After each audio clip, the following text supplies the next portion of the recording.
Good morning, everyone. Welcome to the Dawn Sturgess Public Inquiry. The hearing will begin shortly. Would you please all check that your mobile phones or any other electrical equipment you have with you are on silent mode? Members of the public and reporters in the hearing room are not permitted to use any electronic devices during the hearing. If you wish to do this, you can do so in the annex. Legal representatives, please remember that though you are allowed to use such equipment in the hearing room, you may not transmit anything to the outside world until 10 minutes after it has been said or displayed. These are important requirements which are the subject of the Chair's ruling and a restriction order. The Chair may also make further restriction orders during the course of the evidence. Breach of such orders is a criminal offence. For those viewing in the annex, you will not receive any information until the 10-minute period has elapsed, so you may transmit information as soon as you see it. Please note, no food or drink may be consumed in the hearing room except for the water provided. Those people seated in the public gallery may not cross into the legal team area. If there is a need to pass a message to anyone in that area, please write a note and give it to one of the ushers who will deliver it for you. The usual sitting times of the inquiry are 10 a.m. to 4:30 p.m. each day. Lunch will be approximately 12:45 to 1:45. There will be short breaks mid-morning and mid-afternoon. Please wear your lanyards and passes at all times within the building, and note that if you leave the secure area of the building, these will need to be handed back. On re-entry, you will have to undergo a further security search, so time may be limited. Also, please remember that those viewing proceedings in the annex will still have 10 minutes of the hearing to go when we finish in the hearing room, so please try to be quiet in the entrance lobby when you leave. Our ushers are here to help you, so please ask one of them if you have any questions. Some of the evidence to be heard in this inquiry may be upsetting. We have volunteers from the Coroner's Support Service who are available for confidential discussions if anyone is affected by anything said or shown during these proceedings. Our volunteer today is Spencer, and he will make himself known now. Thank you. We will be starting proceedings very shortly. Thank you very much.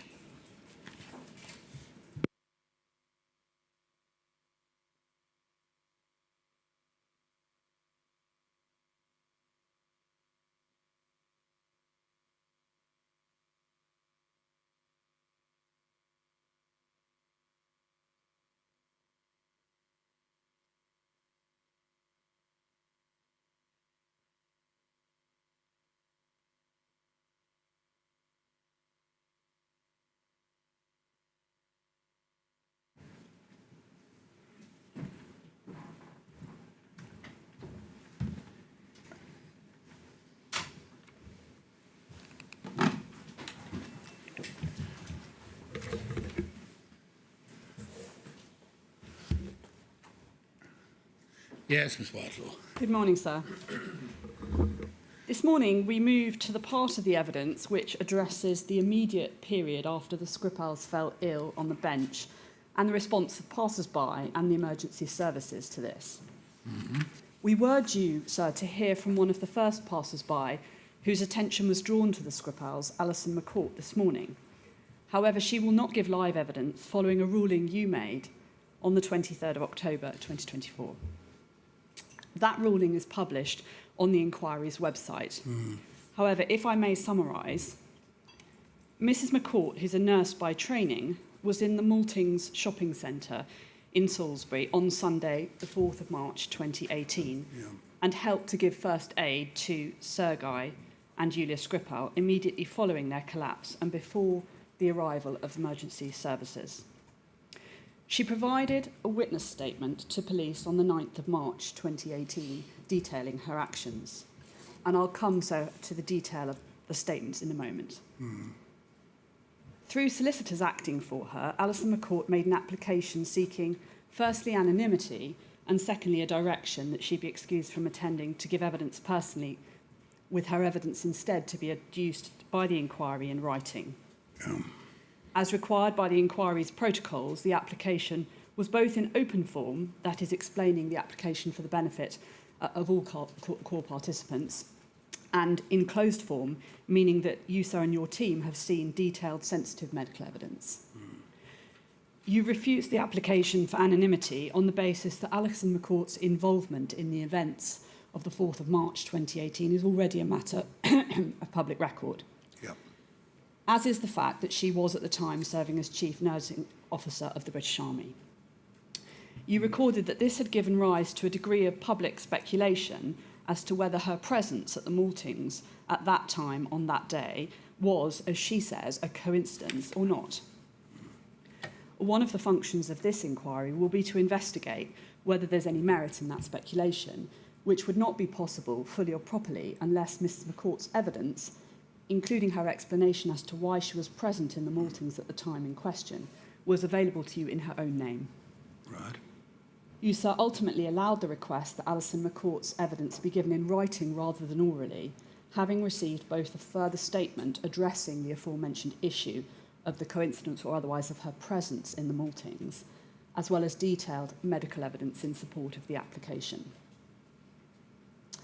Having reviewed both the open application and the closed application, which, as I say, included confidential personal medical information, as well as specialist independent medical reports, you were satisfied, as she states at paragraph 16 of her recent statement, she has suffered major detriment to her health as a result of her involvement in the March 2018 incident and the subsequent speculation about it, and more, that attending to provide oral evidence would further aggravate her condition and occasion her real harm.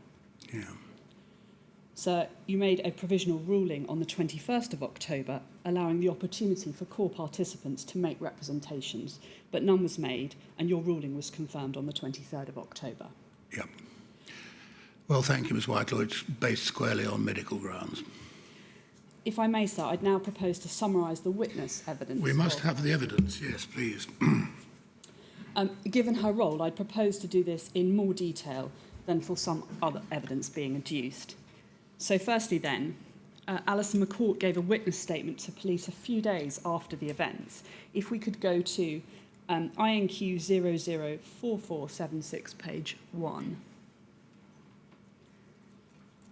We see here that the witness statement was given in her own name, with her occupation stated to be Chief Nursing Officer, British Army, and it's dated the 9th of March 2018.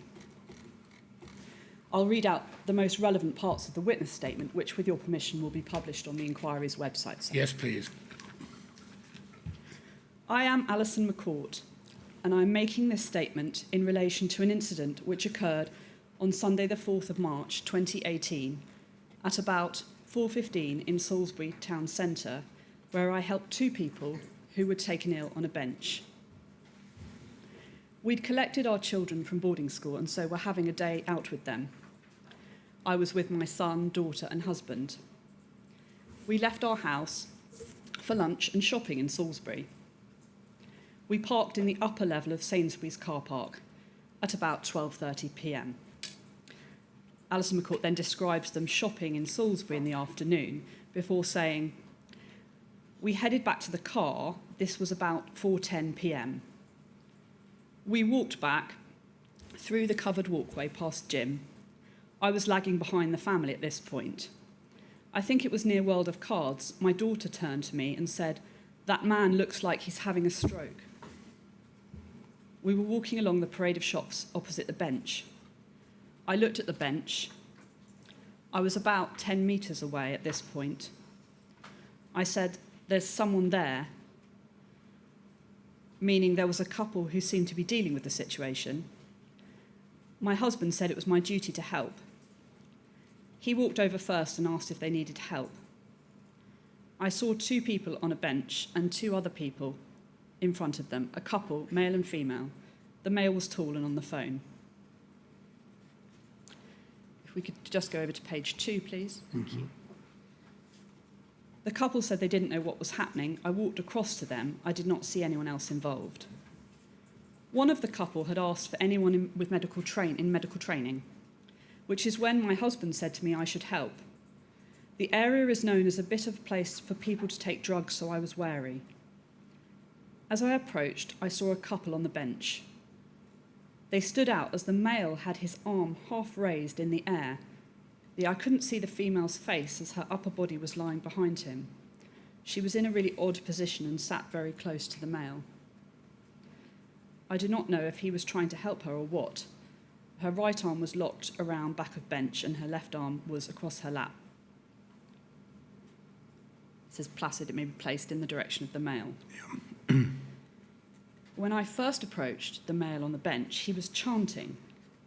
I could not pick up anything he was saying. It was unintelligible words, and I could not make out an accent. It was incomprehensible. It wasn't words. I don't think it was someone trying to speak. It went on the whole time I was looking at him when I first approached, 4 to 5 minutes. He stopped chanting, but then started again, and I thought he was coming round the second time, but he continued to be unresponsive. She then describes the couple she's seen with the man on the phone, until she says, I asked him if he had called the police. He said he couldn't get through and they weren't answering.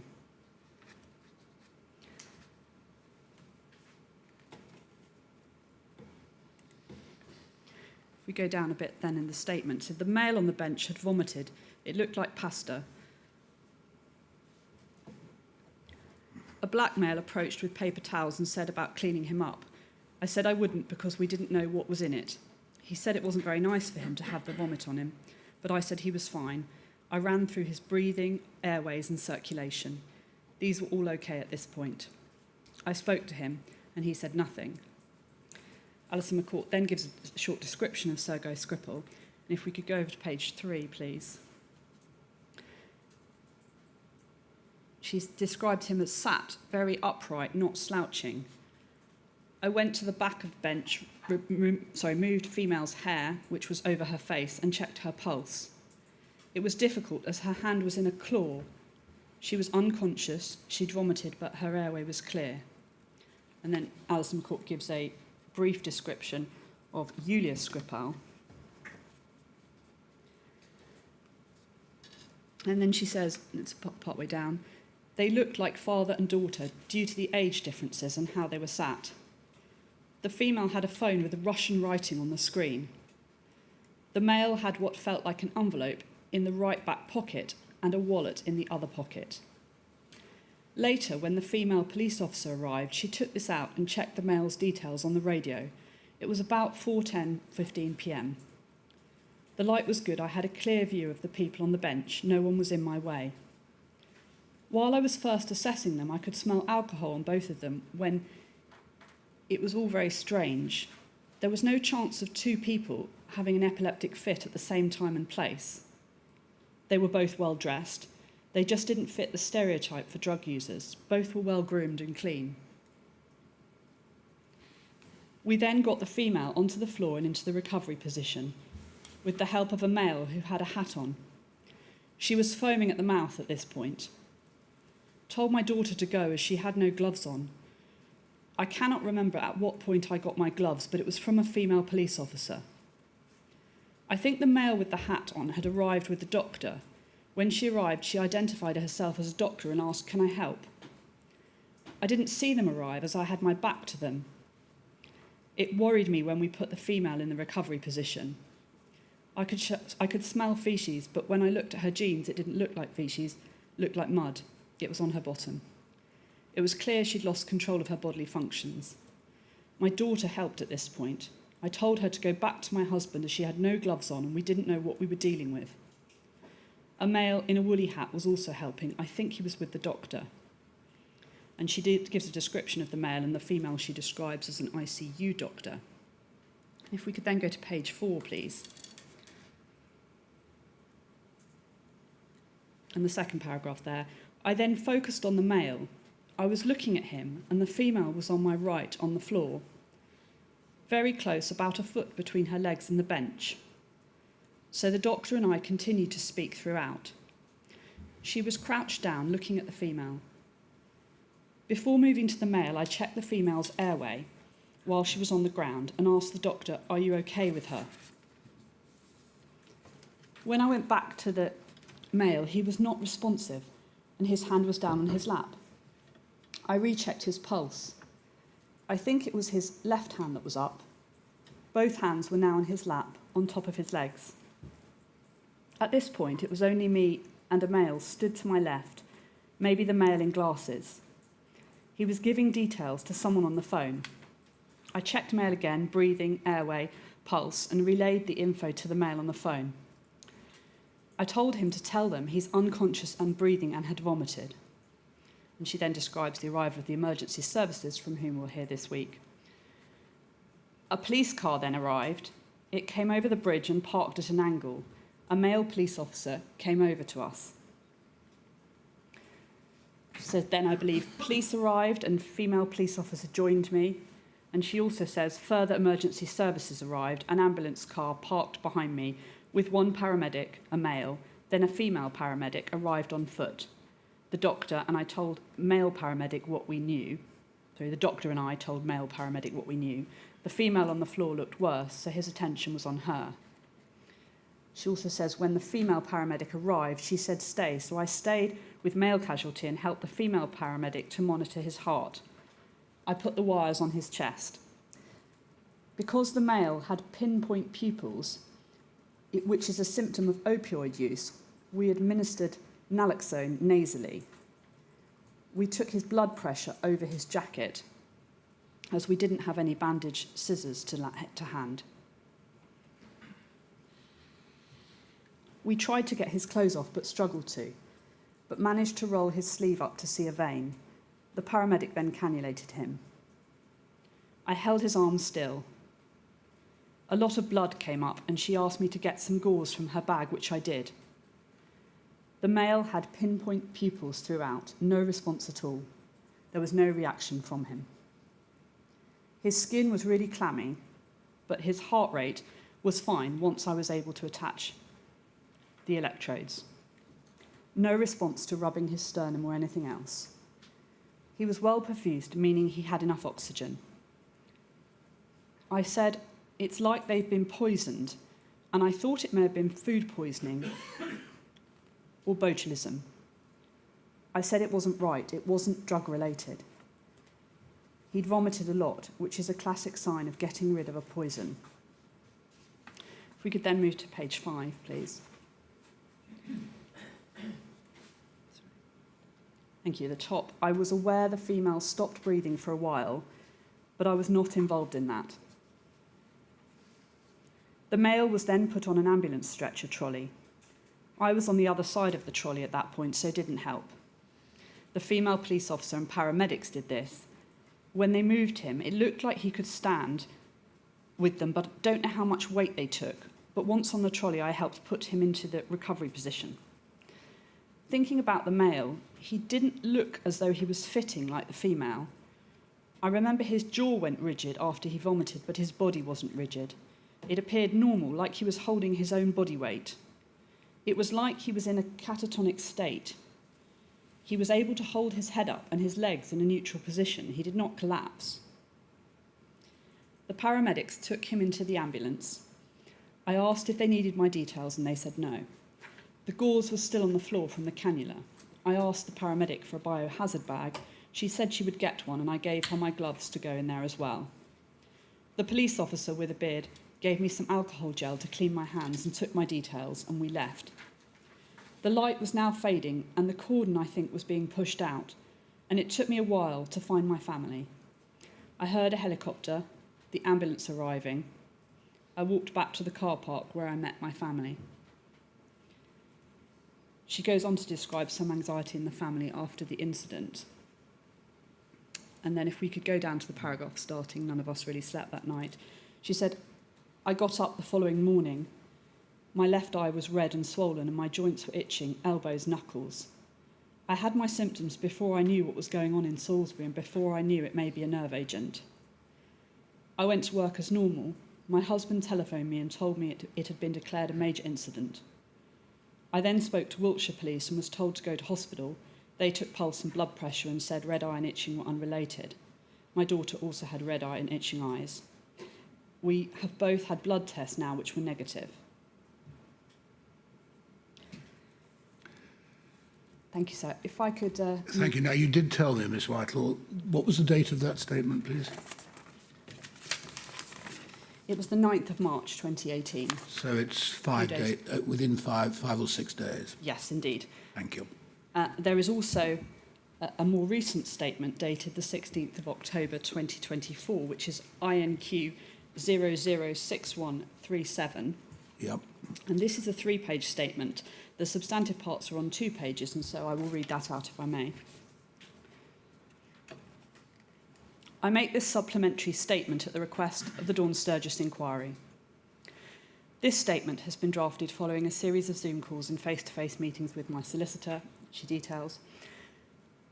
In preparing this statement, I've been supplied by the inquiry with a document which I'm informed was published by the Embassy of Russian Federation in the UK, is dated March 2023 and is entitled Salisbury, 5 Years of Unanswered Questions. So you'll recall that document from yesterday. Yes, I do.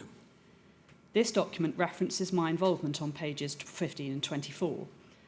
The second reference is to the effect that it cannot be a coincidence that I was passing and able to assist the Scripples on the 4th of March 2018.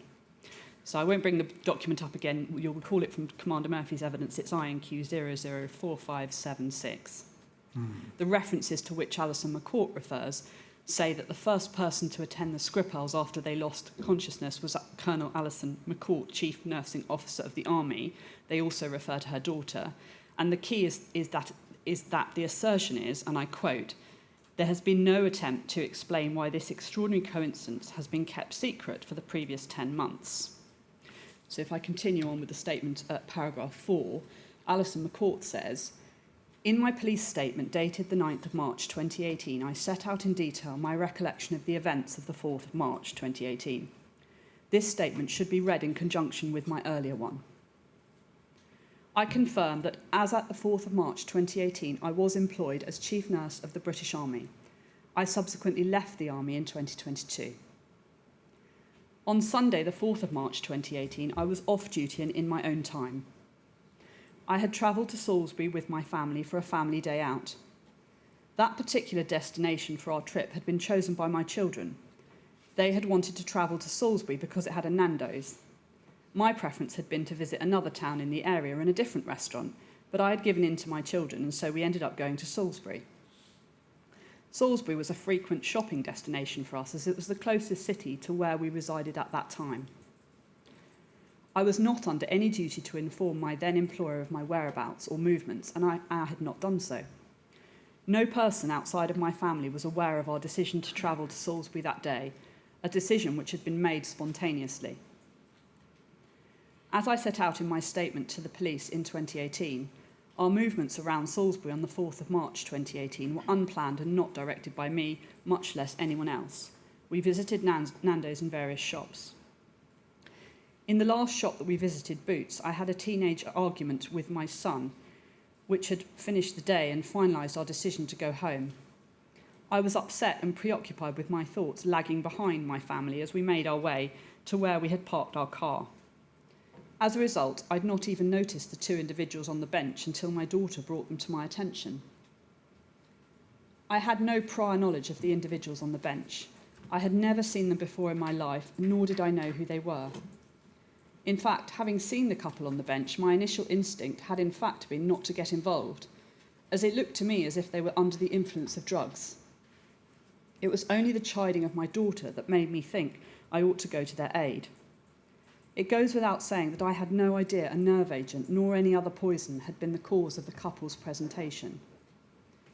Given my training, had I known that a nerve agent had been used, I would not have exposed myself to any potential risk of personal harm. I had no equipment, medicine, nor PPE with me. Moreover, had I any suspicion that a nerve agent had been deployed, there are no circumstances at all in which I would ever have exposed my daughter to that risk. In any event, as set out in my 2018 police statement, the care that I provided to the two individuals on the bench was limited and straightforward. I did no more than assess their airways and pulses and put the female into the recovery position. I was assisted by other members of the public and handed over to the emergency services once they arrived, as described in my earlier statement. In the aftermath of the incident, I was given inconsistent information and directions by the police. We were initially told to go to Salisbury Hospital to be met by a heart team, but we were then told to go into the A&E department. I was told by police that my car did not need to be examined and there was no safety concern and I could continue driving it. Then a week after the incident, the police turned up at our house at 9 p.m. without warning and confiscated our car keys and returned subsequently with the army to remove our family car under full biohazard conditions. I found this extremely distressing as my family and I had been using the car unprotected throughout the intervening period. With reference to my involvement in the Skripal incident, at a time when I was Chief Nurse of the British Army, the Russian Embassy document states that there has been no attempt to explain why this extraordinary coincidence had been kept a secret for the previous 10 months. To be clear, any decision and timings as to the withholding or release of mine and my daughter's identity were not mine. Immediately after the incident, I was advised by the police and the army not to say anything publicly nor to respond to media inquiries. I followed that direction to the letter. Late in 2018, the police suggested that to reward her efforts, my daughter should be entered for a bravery award. As advised, I duly submitted a nomination for what I believed was a low-profile Local Heroes Award organised by a local radio station, not expecting that it would thereby expose my family and I to national media attention and resultant conspiracy theorists. My daughter won the award, which was then syndicated to the national press. As a result, I and my family were then subjected to an avalanche of unexpected and unwanted media attention. To this day, we still receive unsolicited requests from TV production companies and individuals purporting to be conducting research requesting interviews. We have both always ignored or declined the approaches and will continue to do so. In summary, I had no prior knowledge of the nature of the incident, nor of the two individuals who transpired to be the Skripals. My involvement in this incident was as a first responder member of the public and had no connection whatsoever with my professional role at the time. Any suggestion to the contrary is false and malicious. As a result of the incident and its aftermath, I suffered harm and detriment to my health. I continue to receive medical treatment to mitigate the impact of that harm. Thank you. So that's the evidence of Alison McCourt, and we will move now to hear from the evidence of others who responded, to whom she refers. Thank you.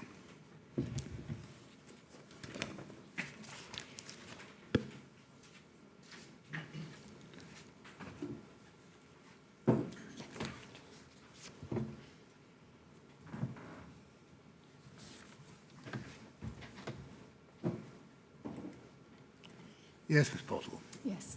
Sir, we will now hear from Helen Ord. Thank you.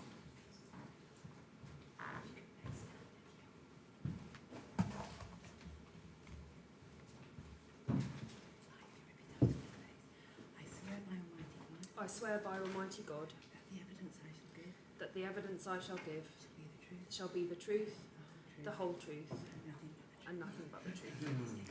Thank you for coming, Dr. Ord. I gather the microphones work better if you're seated and speak towards them. Thank you. Make sure everybody hears. Thank you very much. Miss Ord, my name is Emily Pottle, and I'm asking questions on behalf of the inquiry. Could you give us your full name, please? Dr. Helen Louise Ord. Dr. Ord, you prepared a statement dated the 8th of March for the police in this case.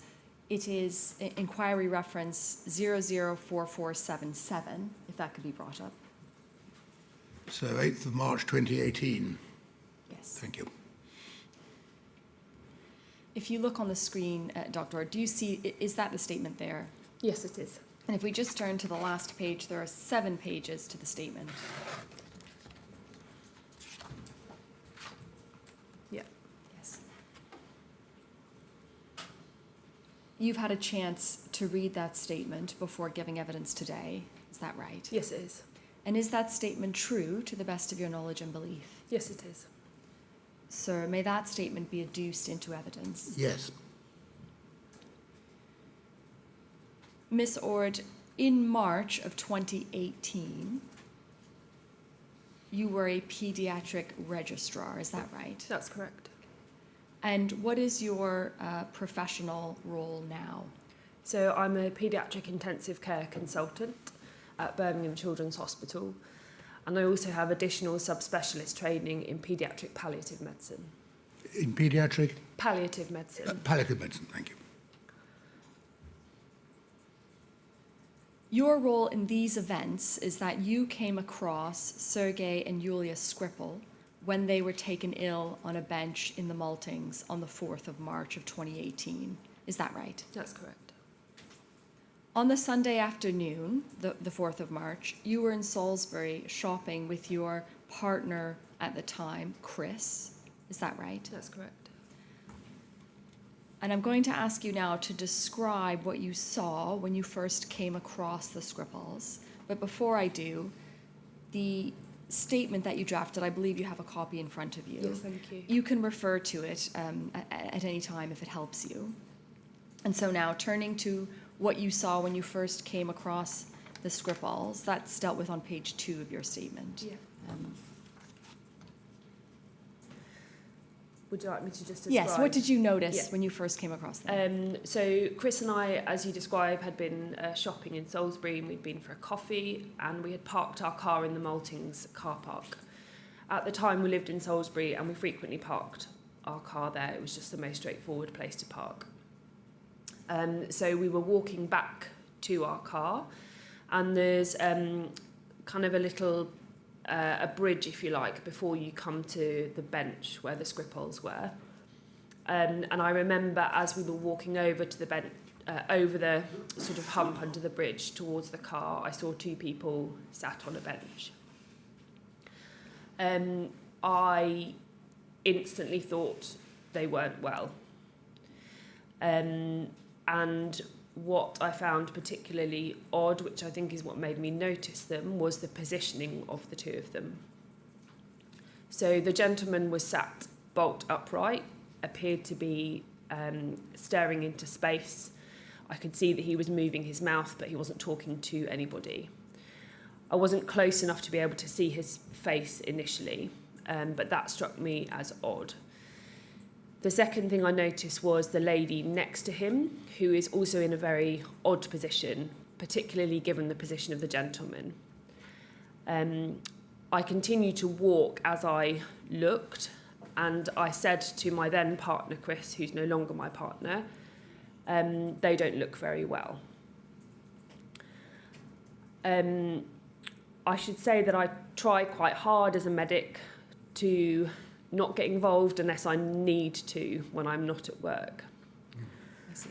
And so we carried on walking towards, and as I described, I noticed that the lady next to him was also in a very bizarre position. And what I mean by that was she seemed to have no interaction with the gentleman, but was sat close to him, and I can't remember which side of her body, I'd have to look at my statement, was hooked around the bench, and she appeared to be fitting. I could see that she was fitting even from that far away. And when, if I can just pause you Yeah, there, of course. when you say fitting, Yeah, as a medic, you know what Sorry, that means. yeah. But to describe for us, yeah. how was her body moving exactly? So I would describe her as having a seizure, a tonic-clonic seizure, which is a generalised all-over body seizure. What made me think that was happening was that both her upper body and lower body were in a tonic fixed position, I just pause intermittently you there? jerking, yeah. Tonic, what Yeah. does that mean? How do you describe that? I guess muscle spasm, fixed. So tonicity is how you describe the, I guess, texture of muscle, if you would like. So if it was in a fully contracted state, you would describe that as tonic. I see. And so both her upper limbs and lower limbs were in that state. The upper limbs, one was fixed around the bench and the other was sort of fixed in a straight position. And her legs were similar, outstretched. And they were intermittently jerking, is probably a better non-medical word to use. Yeah. So in your statement, I think you describe her body on page 2. Yeah. Her upper body was twisted backwards. Yeah. And her head and arms were over the back of the bench. It was strange because the man was not reacting to the woman at all. Yeah. Is that accord with your recollection? Yes. Yeah. Okay. If we just move on for a moment from the lady to the man, in your statement you say that he was very pale and waxy. Yeah. Do you recall that? Yes. Yes. And that he was mumbling and the words were foreign. He was staring straight ahead. I think you described that. Yeah. And it was obvious that he was unwell. Was anyone else around them helping them at that stage when you first came upon them? I remember a lady who, as I approached and introduced myself, said that she was a military nurse. I didn't remember her name at the time, but clearly I know now. I also remember a tall gentleman to the left of her who appeared to be on the phone, and I describe him later in my statement. Okay, I don't remember anybody else.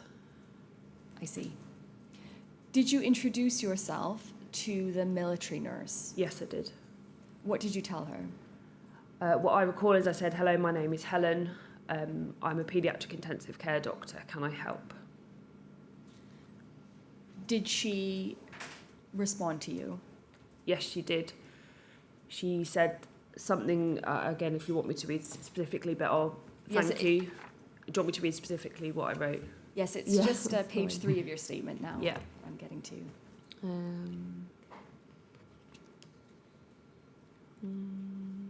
The military nurse said, "Thank goodness you are here. I'm a nurse. I think this lady is fitting." She also pointed out that the lady had defecated and urinated herself. Did you, at that initial stage, have any thoughts as to what might be wrong with both the male and the female? The two things that came to my mind at that stage were something like food poisoning. It's very unusual for two people to be unwell at exactly the same moment, which was clearly what was happening. My second thought was whether it was a drug overdose of some description. Again, why would two people in a public place be ill at exactly the same moment? You asked Chris and the military nurse to help lay the lady on the floor. Yeah. Why did you want to move her to the floor? She appeared to be significantly more unwell than he did. I see. And was the floor a safer place for her to be? Yes, I couldn't assess her properly where she was on the bench. Was she difficult to move? Yes, because she was tonic. And so her limbs were rigid. I Yes. think in your statement you say, Chris said it was hard because her arms were rigid around Yeah. the bench. Yes. Once you laid her on the floor with the help of others, Yeah. how did she seem? She was unconscious. I again thought that she was fitting. Things that made me think that, aside from my experience, are that her eyes were rolled in the back of her head. She was tonic all over, so again she had a rigid jaw, she had rigid limbs, and they were intermittently jerking as you would in a generalised tonic-clonic seizure. She had lost control of bodily functions, which again very commonly happens when you have a seizure, and by that I mean she had urinated herself. I could see that her jeans were soaked in urine. I agreed that I think she defecated herself, although there was also mud around, so what was what, I don't know. She'd vomited. She continued to vomit, and there was a huge amount of secretions, which I'm sure you'll ask me to describe later. So all of those things reaffirmed to me my initial clinical suspicion was that she was having a seizure. You say that her eyes were rolled back in her head. Yeah. Were you able to check her pupils? No. And that's because they were so far rolled back you couldn't see them, Correct. is that right? Yeah. Her secretions, in your statement, and I'm reading now on page 3, Yeah. you say that she was foaming at the mouth. Yeah. Is that something you would normally see in a seizure? You sometimes see a little bit of foaming, but nothing like that. Okay. In your statement, you say that you noticed that there was copious amounts of saliva around her mouth, which I found odd, and she had a small amount of blood in the saliva, which is usual. Does that accord with your memory of what Yes. happened? Yeah. How was her breathing at that stage? I was significantly worried about her breathing. I was significantly worried about her airway and her breathing. So as a critical care doctor, you are drummed into the way that you assess somebody as an ABC approach, airway, breathing, circulation. And that is because if you don't manage airway first, then the patient will die. So that is the order in which you manage a patient who is critically unwell. And so I was significantly worried about her airway because I thought it was obstructed, and I can describe to you why I thought it was obstructed. Please. But alongside that, the fact that she continued to fit made her airway at risk. I see. Okay. Now that is for a number of reasons. Partly because of the tone of her body. That means that your respiratory muscles don't function normally, so your breathing muscles don't function normally.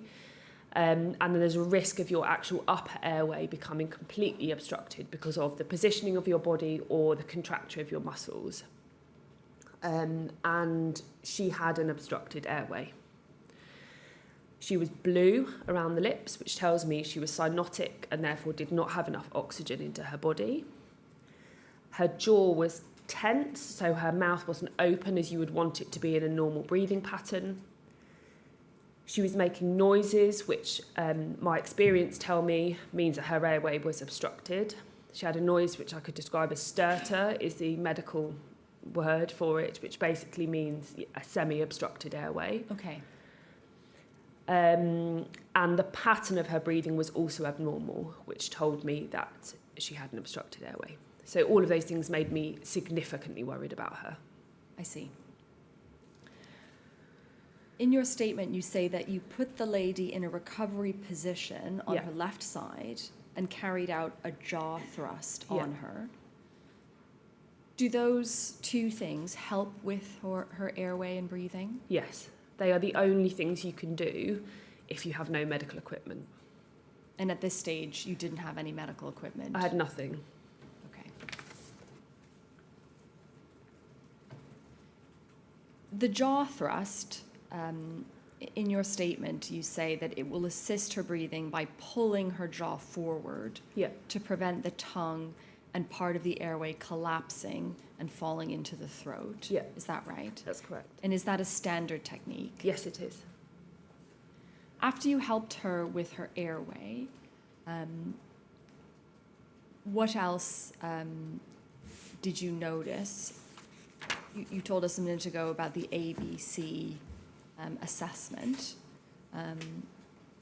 How was her circulation at that stage? So the first thing to say is that when I performed a jaw thrust on her, that improved what I saw. Mm-hmm. So again, that reaffirmed to me that her airway was obstructed and that I was doing the right thing. Mm-hmm.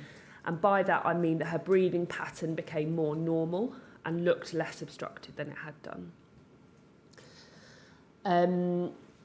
I didn't do a full assessment of her circulation because I had no equipment. What I could tell you is that she was pale and had cool extremities. She looked to me to have poor circulation to her extremities. and you can assess that by doing what's called a capillary refill time, and that helps to tell you about circulation, By essentially. doing a what? A capillary refill time. Capillary. That's a very basic technique, again, if you have no equipment available to you, as a brash means of assessing circulation. Did you do that Yes, to I the did, lady? yeah. Okay. Yeah. And please tell us Yeah. what the capillary refill time test involves.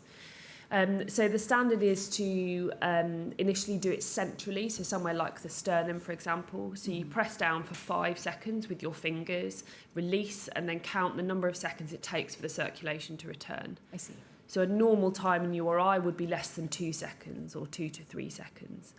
I can't actually remember how many seconds hers was, but I tell you that she was pale, and I assessed her as having poor circulation. I see. Had someone phoned an ambulance at that point that you were doing the assessment on Yulia? At some point in the very early part of my assessment, I said out loud, "Can I be sure that somebody's called an ambulance?" And the tall gentleman, who I believe was to my left, was on the phone, and he said, "I'm trying to get through to the ambulance." I wanted to make sure that wasn't continuing without knowing that that was coming, because there was very limited amount of stuff that I could do without help. Okay. After you established that an ambulance had been called, you asked bystanders if they had oxygen, I believe. Yeah. Did anyone have oxygen? No. Somebody brought you a first aid kit from the super drug, I believe. Yeah. Do you remember that? Yes, I do. Was there anything in that first aid kit that you could use? No. Did you, at that stage, continue to hold the airway Yes. with the jaw thrust? Yes. And did you try to speak to Yulia to attempt to reassure her? Yes. A few times I tried to reassure her, but it was obvious to me that she was unconscious. So did she respond to you when you spoke to her? Not at all. Did you speak to the ambulance dispatchers at any point? I didn't speak to them directly, but the gentleman who was on the phone asked me the questions that they were asking him, which I then answered out loud. Does that make sense? Yes, so Yeah. he relayed the questions they were asking Correct. to you. You answered them Yes. so that he could tell the ambulance. Yes. What kind of questions were they asking you? Is she breathing? Is she conscious? Is there external hemorrhage? All the normal standard questions they would ask in order for them to ascertain how quickly they need somebody to attend and with what skill set. I see. And did you tell them that she was unconscious Yes. at that stage? I told them that I thought she was fitting as well, is what I recall. Throughout this, did you notice how the man was? So I intermittently looked up at the man. And again, the reason I stayed with the lady was because she was critically more unwell than he was. The other thing I would say is a couple of times I tried to release my jaw thrust, and every time her airway became obstructed again, which is why I had to persist in that position. So a couple of times I looked up at the man and saw him in a very similar position to the one that I had done when I first arrived. The only real change was that he had started vomiting at some point in this. Would you like me to describe that, or do you? Yes, well, Yeah. in your statement on page 4, I think you say, what was peculiar about that was that he had absolutely no reaction to that at all. Correct. And so you noticed him vomiting. Yeah. Was there a lot of vomit, did you Yes. notice? And when you said that he had no reaction to it, can you just tell us what you mean in a bit more detail? So the normal reaction, if you or I vomit, is to lean forwards. It's a kind of inherent thing as soon as you vomit, isn't it, to lean forwards. And he did not move at all. He was sat bolt upright, and this vomit was just pouring out of him. He had no facial reaction. Again, normally we would sort of grimace, or you get that horrible sensation before you vomit where you sort of swallow, and nothing. This vomit just was pouring out of him, and he stayed in exactly the same position, which was very odd to me. Okay. In your statement, you say that he was still vomiting some 15 minutes later as you were still helping the lady. Yeah. Is that right? Yeah. Did you notice anything else about the man aside from his vomiting? In your statement, you say the nurse told me that his pupils were pinpoint. Yeah. Do you recall that? I recall her telling me that. I didn't look at them myself. And pinpoint pupils, in your statement, you say you can get that with morphine or opioid overdose. Yeah. When she told you that he had pinpoint pupils, did that change your assessment of what you thought might be wrong with the couple? No. And I think you told us that you decided to stay with the lady because you needed to help her with her airway. Yeah. Yeah. How long did it take for the ambulance to arrive? I can't remember. In my statement, if you are able to tell me exactly where it is, I'll tell you exactly. 30 minutes in total, I think. Yes, I think that it does say, it felt like a long time, 30 minutes or so. The lady was continuing to fit, and I was very worried that she was going to arrest. Yeah. That's what you say in your statement, Yeah. is that right? Okay. We're on page 4 of your statement now. Yeah.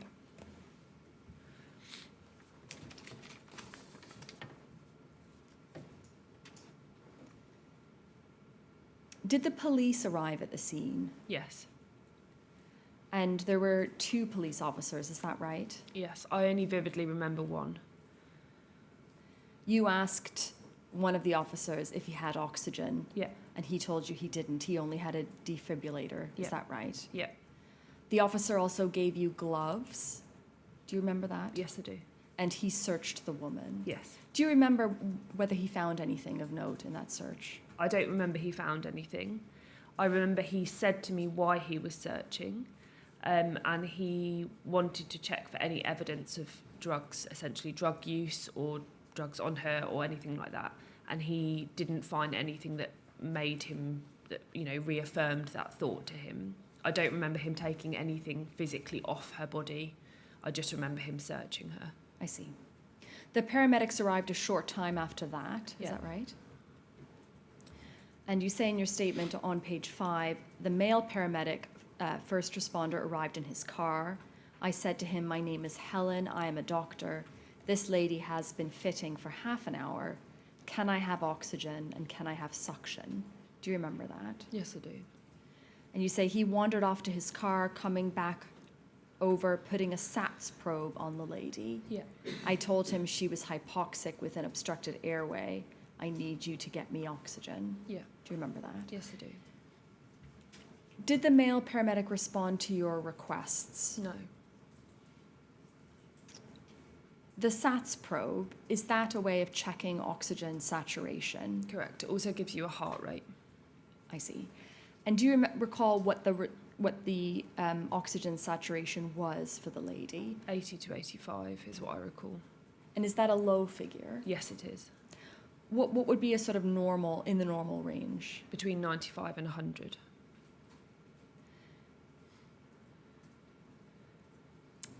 The male paramedic remarked to you that the lady looked awake.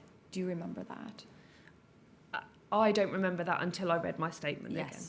Yes, of course. Yeah. But it's in your statement, It which you drafted, I think, 4 days after the Yes. incident. Yes. So you said that he remarked that she looked awake. I explained that she was not, that she was unconscious and fitting. Yeah.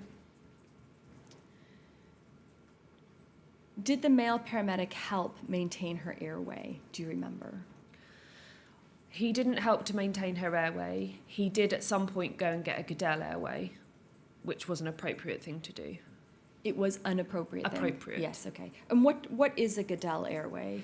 So a Goodell airway is a piece of plastic which is shaped like the inside of your mouth, which essentially does what a jaw thrust does. So the aim of it is to bring the tongue forward and to release that sort of airway obstruction, if you like, that part of airway obstruction anyway. It essentially is the piece of plastic that does the equipment of what I was doing.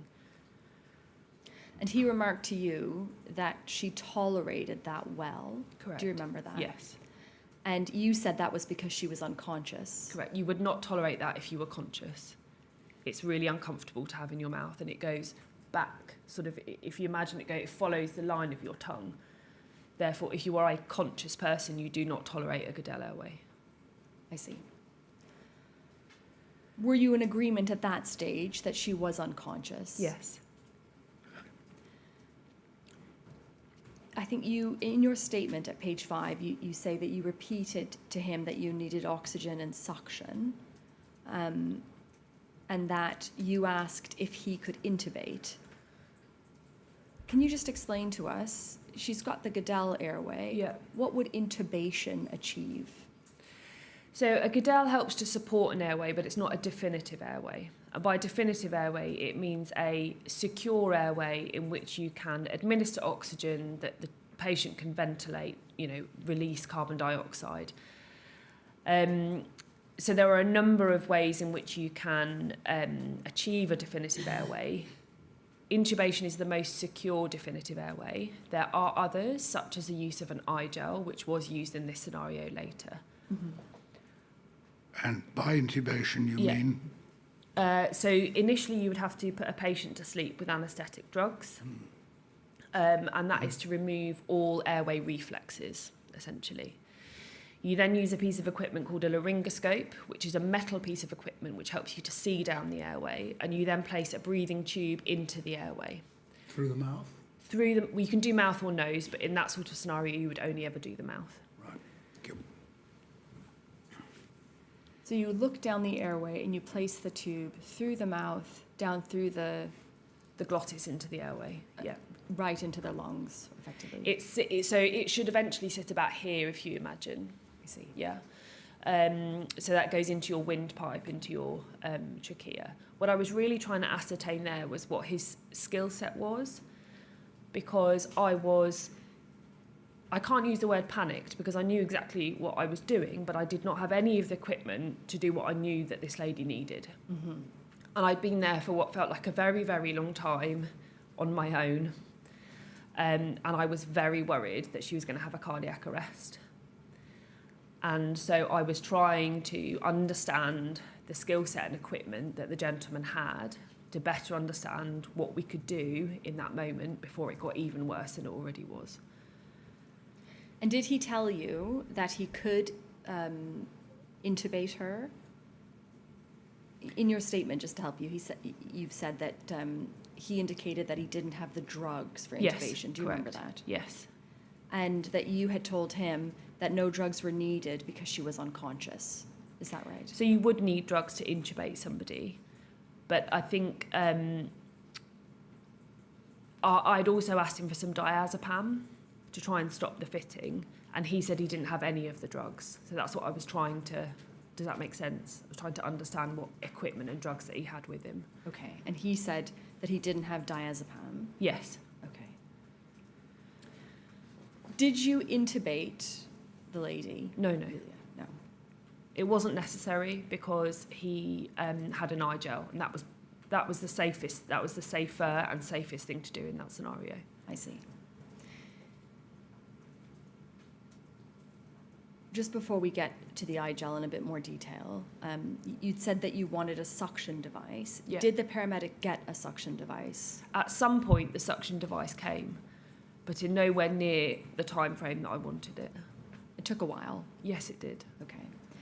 In your statement, and again, I'm on page 5, you say, I noticed the Goodell had become blocked. Yeah. And the paramedic did not seem to have reacted, so I used the suction device. Yeah. Do you remember that? Yeah. And you say that you got a lot of vomit from the lady. Yeah. So you were suctioning, would it be around the Goodell device? You can suction around and you can suction in a little. It's got a hole in it through it so that you can suction. I see. Now moving on to the eye gel airway. So you've told us that that is the airway that eventually was used and Yeah. it was the safe option. Yeah. Is that right? Yes. Who put the eye gel in? Do you remember? The gentleman paramedic did. Okay. And did you help at all? Yes, I did. Did you push it in a bit further? Yes, I did. To make it more secure, is that Correct, right? yeah. Okay. It wasn't in far enough. After the eye gel was put in place, 2 ambulance crews arrived, and you explained what was happening to the more senior paramedic. Yes. And she agreed and got an oxygen mask onto the lady. Is that right? Yeah. Okay. And I'm reading here from page 6 of your statement. You said that there was so much saliva in her mouth that you were worried that it was going to come out. Do you remember that? Yes, I do. Did you help the paramedic use the suction device at that stage to clear the airway? Yes, I Do you did. remember? Okay.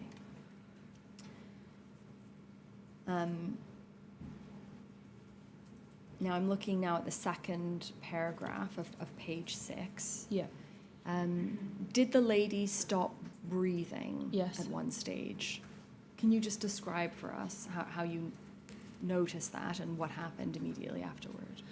So my recollection of that, so we were still on the floor at this stage with the eye gel in situ, and one of the paramedics had gone to the ambulance to get something. I think it was the male.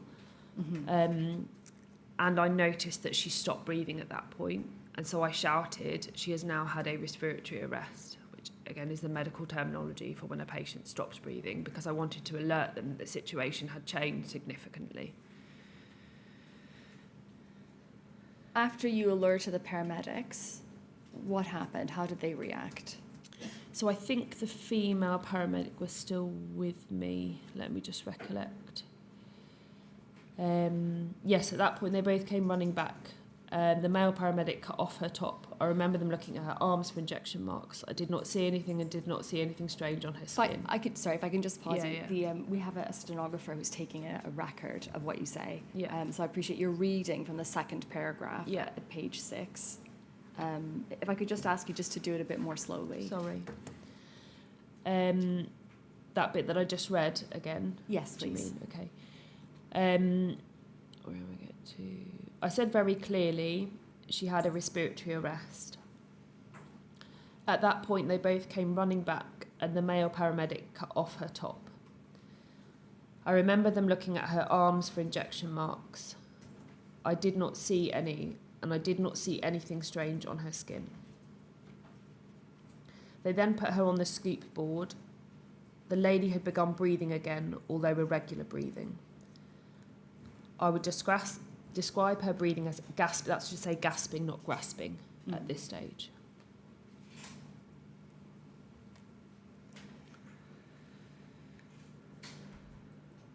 Once she began breathing again,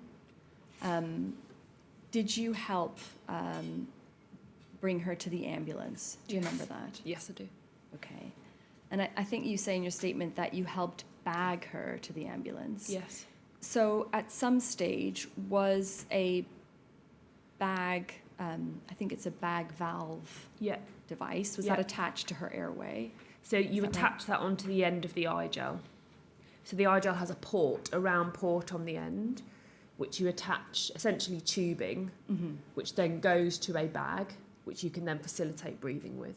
Does that make sense? Yes, so you Yes. squeeze the bag Correct. and that forces the air into the patient's Correct. airway, into Yeah. their lungs, Yeah. helping them to breathe. Yeah. So you helped bring her to the ambulance. Yeah.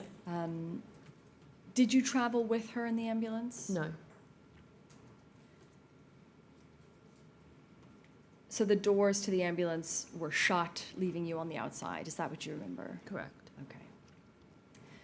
Throughout the time that you had been helping to look after the lady, I think you told us before that you were able sometimes to keep an eye on the man Yes. to see what was going on with him. Did you notice any change in his position? I remember at some point one of his hands went down onto his lap, because both of his hands were outstretched, palms up, sort of in a straight like this, which again was odd. One of the hands, I think his right hand, sort of then sat onto his leg. I don't remember anything else about No. the change of position. Once the lady was in the ambulance, was he still vomiting? Do you remember? I can't remember. You've told us a moment ago that you noticed the ambulance crew, they cut off her shirt and they were looking at Yulia's skin. Yeah. for syringe marks. Did you notice whether there was any indication on her skin No. of drug use? No. Well, I think you said you looked and there weren't any. Is that Oh, right? yeah, I couldn't see anything. Yep. Yeah. I would say I'm a paediatric doctor rather than an adult doctor, although I'm adult trained, if that makes sense. Yes. So you don't see a huge amount of drug abuse in paediatrics. But I didn't see anything that I thought was unusual. No. Do you recall the ambulance crew asking you about using Narcan on the Yes. man? Yes, I do, yeah. Okay. And what did you tell them?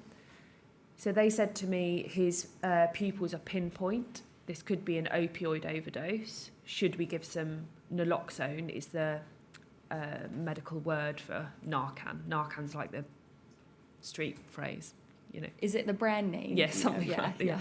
Naloxone is the drug itself. Yes. And I said it wouldn't do any harm and it might significantly help.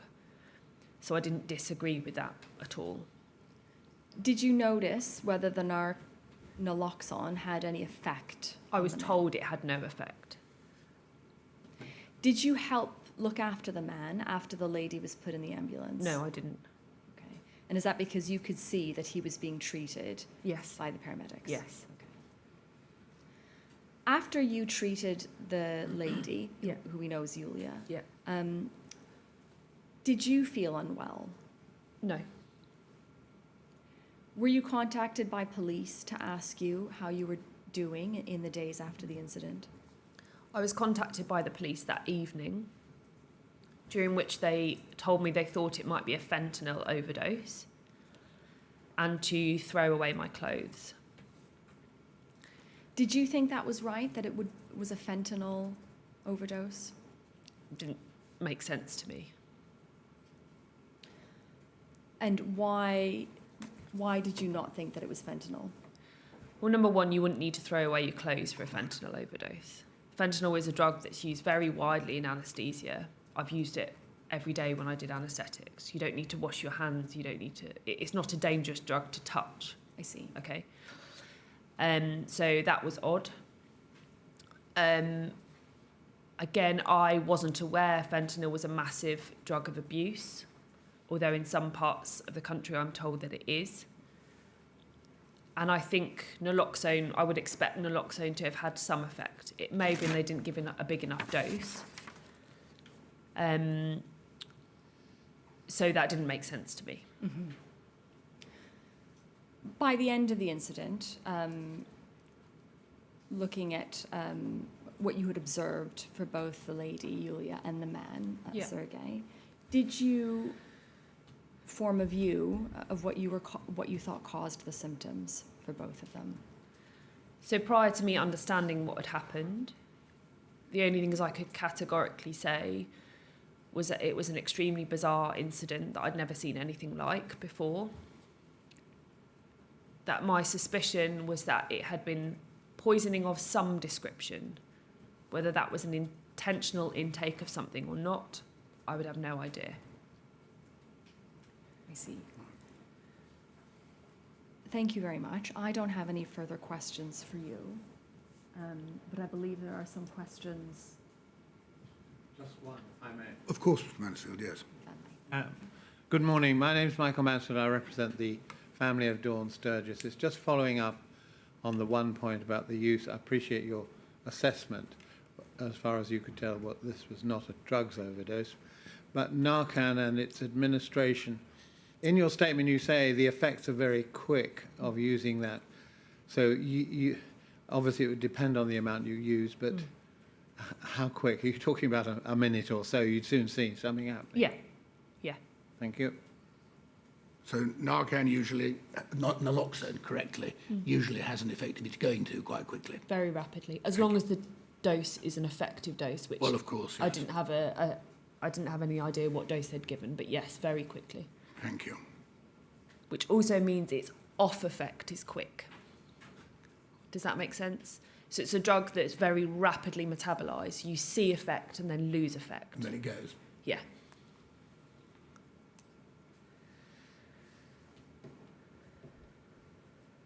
Thank you very much, Dr. Ord. That completes your evidence. Dr. Ord, thank you very much indeed for coming, and everybody was fortunate that you did respond. Thank you. Thank you. Sir, could we ask now for a longer break of 30 minutes? We anticipate finishing the evidence today at about 1 p.m. Right.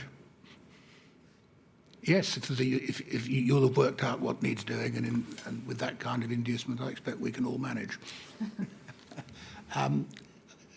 25 to 12? 25 to 12. Dr. Hall, we don't need to keep you, although, of course, you're free to stay if you want to. Thank you. Thank you very much. Thanks indeed. very much. All rise.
Yes, Mr. O'Connor. So our next witness today is PC Collins, if he can be affirmed, please.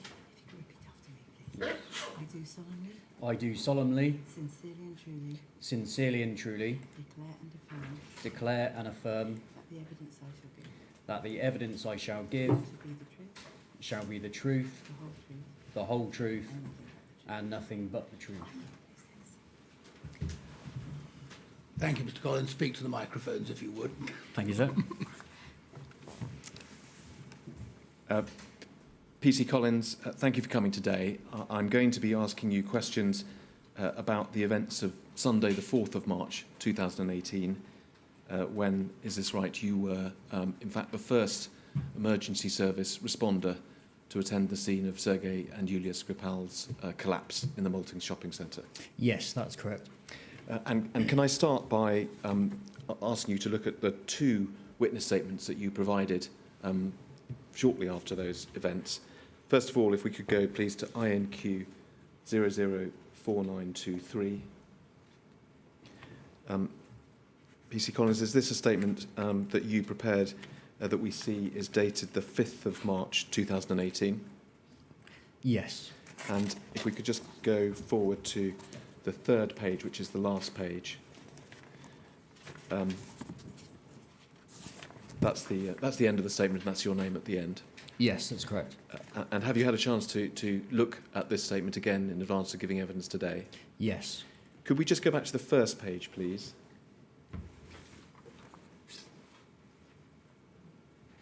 I think there's one typo in the statement, PC Collins. If we could just look at the second paragraph there, you refer to Sunday the 5th of March 2018. I think that should be the 4th, shouldn't it? Yes, that's correct. Thank you. Statement's the 5th, isn't it? Next day. That's correct. Okay. And that aside, PC Collins, is this statement true to the best of your knowledge and belief? It is indeed. Thank you. And then if we could call up your second statement, please, which is INQ 004945. This, we can see, PC Collins, is dated the 10th of March, so that would have been the following Saturday, 6 days after the events. Yes, that's correct. And as we'll see, because I will take you to a few sections, particularly of this statement, it was a longer, more detailed account that you provided on that occasion, wasn't it? Yes. And if we could go to the last page of the statement, please, that's page 7. Again, we see it finishes, in fact, it hasn't got a signature or even your name there, but have you had a chance to review this statement, PC Collins, before you gave evidence today? Yes, I have. And is that statement true to the best of your knowledge and belief? Yes, it is. Thank you. And so it'd be grateful if we could adduce both of those statements Yes. in full. Thank you. So, PC Collins, as at March 2018, the beginning of March, you were a police constable. How long had you been a police constable at that point? Roughly. 8.5 years. And in that time, 8.5 years or so, can you help us with what first aid training you had received? Yes. So as a police officer, you do a basic first aid at work, which is refreshed every 12 months. At that time, I was a public order medic as well, so I had an enhanced level of first aid training, which enabled me to use more enhanced equipment. Although at that time we wouldn't carry it with us on routine patrol. Can you just give us, without going into great detail, just a little bit more detail about the type of extra training that enhanced level gave you, and the type of situations that you would have been able to deal with that training that you wouldn't have been able to with just the basic training that all constables receive? So as a public order medic, you are trained to deal with first aid scenarios in hostile situations where the access to an ambulance is going to be slower. The areas that you have in enhanced training in is airway management, hemorrhage control, and obviously you'd carry enhanced equipment in a public order situation. Like I say, at the time, we weren't carrying our enhanced equipment with us on patrol, although that has changed now. So would it be fair to say then that this enhanced training gave you some extra expertise in dealing with quite standard first aid situations? Yes, absolutely. So would it also be right to say that we shouldn't read into the fact that you had enhanced training, the fact that you had, or any suggestion that you'd had training in more unusual types of incident? Is that a fair summary? Yes, so I would be trained in trauma incidents, particularly around the sort of trauma injuries you might get in a public order situation. Blunt force trauma, breaks are probably the main ones, burns. But that was focused on the public order situation, although you could obviously use those skills at any point. So public order, Mr. Collins, what are we thinking of? Crowd control, this sort of thing? Yeah, correct. So riot control in old money. Yeah. Yes. Of course, we now know, PC Collins, that the incident you attended on that day was an incident relating to a nerve agent poisoning. Yes. And we will hear in due course, for example, from police officers who had CBRN training and others who were expert in dealing with nerve agent incidents. Had you received any training at all in those sorts of matters? I wasn't CBRN trained because that is a specific role. However, as part of my enhanced first aid training, we were trained on how to identify chemical incidents and how to deal with them. And that surrounds really the number of persons that are displaying similar symptoms. Yes. Essentially, if it's three or more people that are displaying similar symptoms, then you need to be considering a chemical incident and follow the protocol, which is essentially calling the fire service and having a regard for your own safety and safety of your other officers also. Thank you, and we'll come back to that when we get to that stage in the narrative. I think just my last question then about your general training. We haven't mentioned so far first aid connected with dealing with people who have drug overdoses or similar situations. Had you received either any training or had you had any experience of incidents like that prior to March 2018? I'd certainly dealt with drug overdoses prior to March 2018.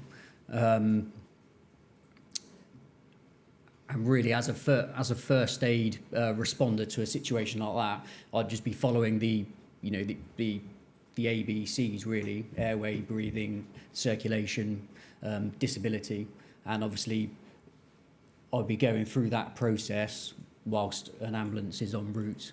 Yeah. All right. Well, as I say, we may come back to some of those questions when we get further on in the story. But if we may, then let's start the account of what happened to you on that day, the Sunday, the 4th of March. And we can see from your witness statement, I don't think we need to turn it up, that you started your shift at 3 o'clock in the afternoon on that day. Is that right? That's correct, yes. And what time would you have expected to finish then? Midnight. And you were carrying out your duties at the beginning of the shift, mid-afternoon, at Bourne Hill Police Station in Salisbury. That's correct.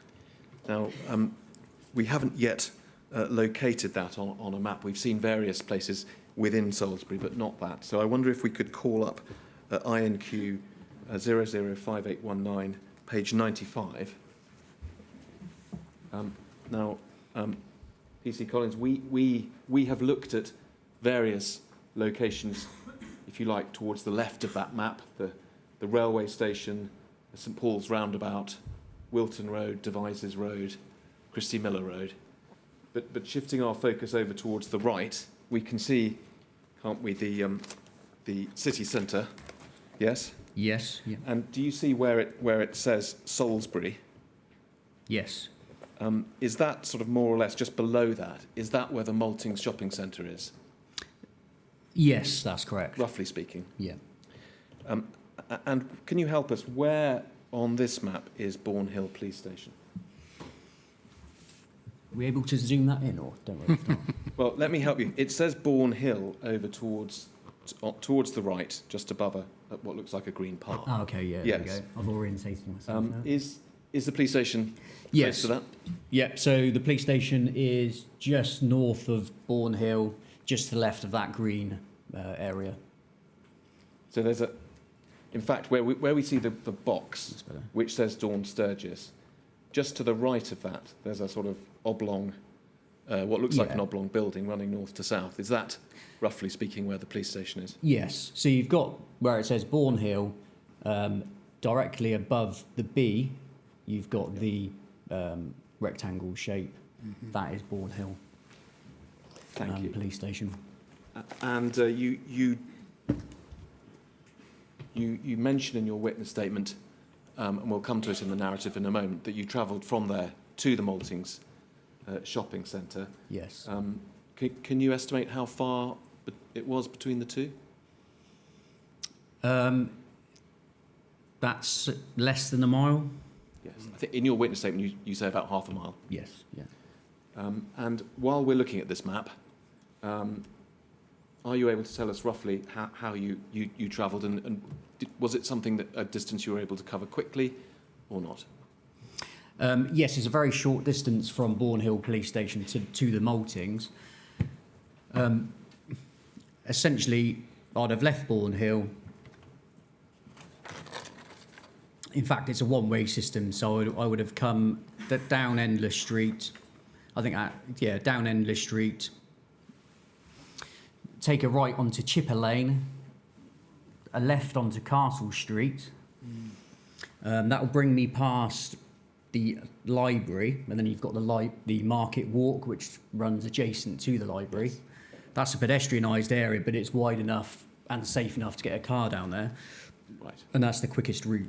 So I drove down there, across the bridge, and that brought me to the scene. Well, thank you. We'll come. We've got a different map which gives us a bit more detail, but that's essentially negotiating the one-way system, driving west from the police station to the Yes. Maltings. All right, thank you. We can take that map down now. So we have you at 3 o'clock that afternoon, PC Collins, at the police station. We'll hear in a moment what happened an hour or so later, but what were you doing from the time that your shift started at 3 o'clock at the police station? So from the start, I would have had a briefing just about the general events of the day, and then I would have been doing clerical work within the office. And were you, as it were, available to be called on for duties if the need arose? Yes. And as we can see from your statement, it was at 16:17 that afternoon that you were indeed called to attend an incident at the Maltings. Can you tell us something about how you were alerted and what you were told? Yes. So I was within the office. I was alerted by the radio. I was told that there was a incident at the Maltings which involved a couple on a bench who had been slumped over, and that it was an immediate response call. So, from what you say, it was apparent that it was a medical situation. That's correct, yes. And who were you aware of who it was who took the decision to send you there? So it would have been the control room. I can't remember whether it was a direct call or a task that was directly assigned to myself, or if it was more of a general call. But it would have been the control room that tasked the incident, and then I've called up and said that I will attend. Right. So you weren't. It wasn't the case that there was a message saying, PC Collins, go there. There was if you like, a request who's available to go there. I think so. All right. I think so. But in any event, you did. Yes. Was there any information given to you about how urgent this call was? We hear in other contexts that call-outs, particularly perhaps with the ambulance service, can be graded. Yes. Were you given any information about how quickly you ought to be trying to get there? Yes. So this call was graded as an immediate response, and that means that we need to get there as quickly as possible, and I will utilise my lights and sirens in order to get there as quickly as possible, which I did. As you left the police station, were you aware whether you were the only police officer who was being tasked to go to that scene, or were you expecting others to be going there as well? I was aware that PC Way was also being tasked. Were you aware whether an ambulance had already been called or not? I wasn't at that point, no. And we've spoken about the fact that you drove there. Yes. So did you have a car that was available to you that you were able to go directly to and then Yes. drive the route with the scene? So I'd already booked a car out, so I already had the keys to a marked police vehicle at that point. So I was able to go straight to the Bourne Hill car park and drive straight from there. And you've, I think, mentioned that you would have had your sirens and your blue lights Yes, going because of the urgency that you had been informed about That's for that correct. particular call. We've looked at the larger scale map of Salisbury, and you've given us an idea of the route that you took. Perhaps we can look at a different page of the graphics pack now, and that's INQ 00581973.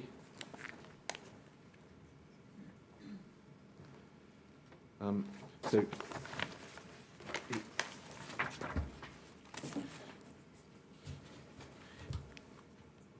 Easy Collins, there's a sort of, if you like, a closer scale plan of the Maltings area. You explained when you were telling us about the route, you found your way through the one-way system and past the library, and then I think you said you went along Market Wall and in fact drove along a pedestrian area. Do we see any of that route on this map? yes. So you can see the library on the map, and you can see the green route, which actually runs along Market Walk, across the bridge and into the Malting. So that is the route that I took. If we could just zoom out a moment, there are some pictures on the right-hand side of that page. So if we could just zoom out and look at the whole page. Yes. So do you see the photograph? Well, in fact, both of them on the right-hand side, PC Collins. We see a bridge there. Is that the bridge that you've described as a pedestrian bridge that you, in fact, drove across to gain access to the scene? Yes, And you presumably did that with regard to pedestrians who might have been around? absolutely. Were there, in fact, many pedestrians around at that Sunday afternoon? Yes, there were a number of pedestrians around. It's a shopping area, and the shops were just sort of in the process of closing, so there were pedestrians. Now, we can see in those right-hand photographs with the green arrows pointing at them, the bench that we now know Sergei and Yulia Skripal were sitting on. Was it immediately obvious to you that that was the scene that you'd been called to? Yes. And how close to that bench did you drive? So from memory, I parked my car, I would say, between the entrance to G&T Cards and the tree on the right-hand side. Right. And I parked it at a sort of diagonal angle to almost give myself a little bit of protection. Yes. Well, there are two trees, actually, aren't there? But Yeah, do you mean the one nearer the bench or further away from the bench? The one near the bench there. Yep, thank you. So and would that then have been with the bonnet facing to the right as we look at it? That's correct. So that as you got out, you had the car between you and the bench? Yes. Now, PC Collins, in your statement, you say you give your arrival time as 16:20. The exact time perhaps doesn't matter too much, but it's notable that that's only 3 minutes in your statement after you say you received the call. Yes. Is that realistic, that Absolutely. you think you got there that quickly? Yes. And just in summary, what was your first impression of the scene? The first thing I saw was a female lying on her side, and she had another female who appeared to be tending to her, so who was kneeling down to the side of her. As I got out, I could see that it was a serious medical situation. The female who was lying on the ground on her side appeared to me to be fitting. She looked in a bad way. The lady who was with her identified herself as a doctor. Right. Thank you. If we just look perhaps at the bottom right photograph, perhaps we could zoom in on that.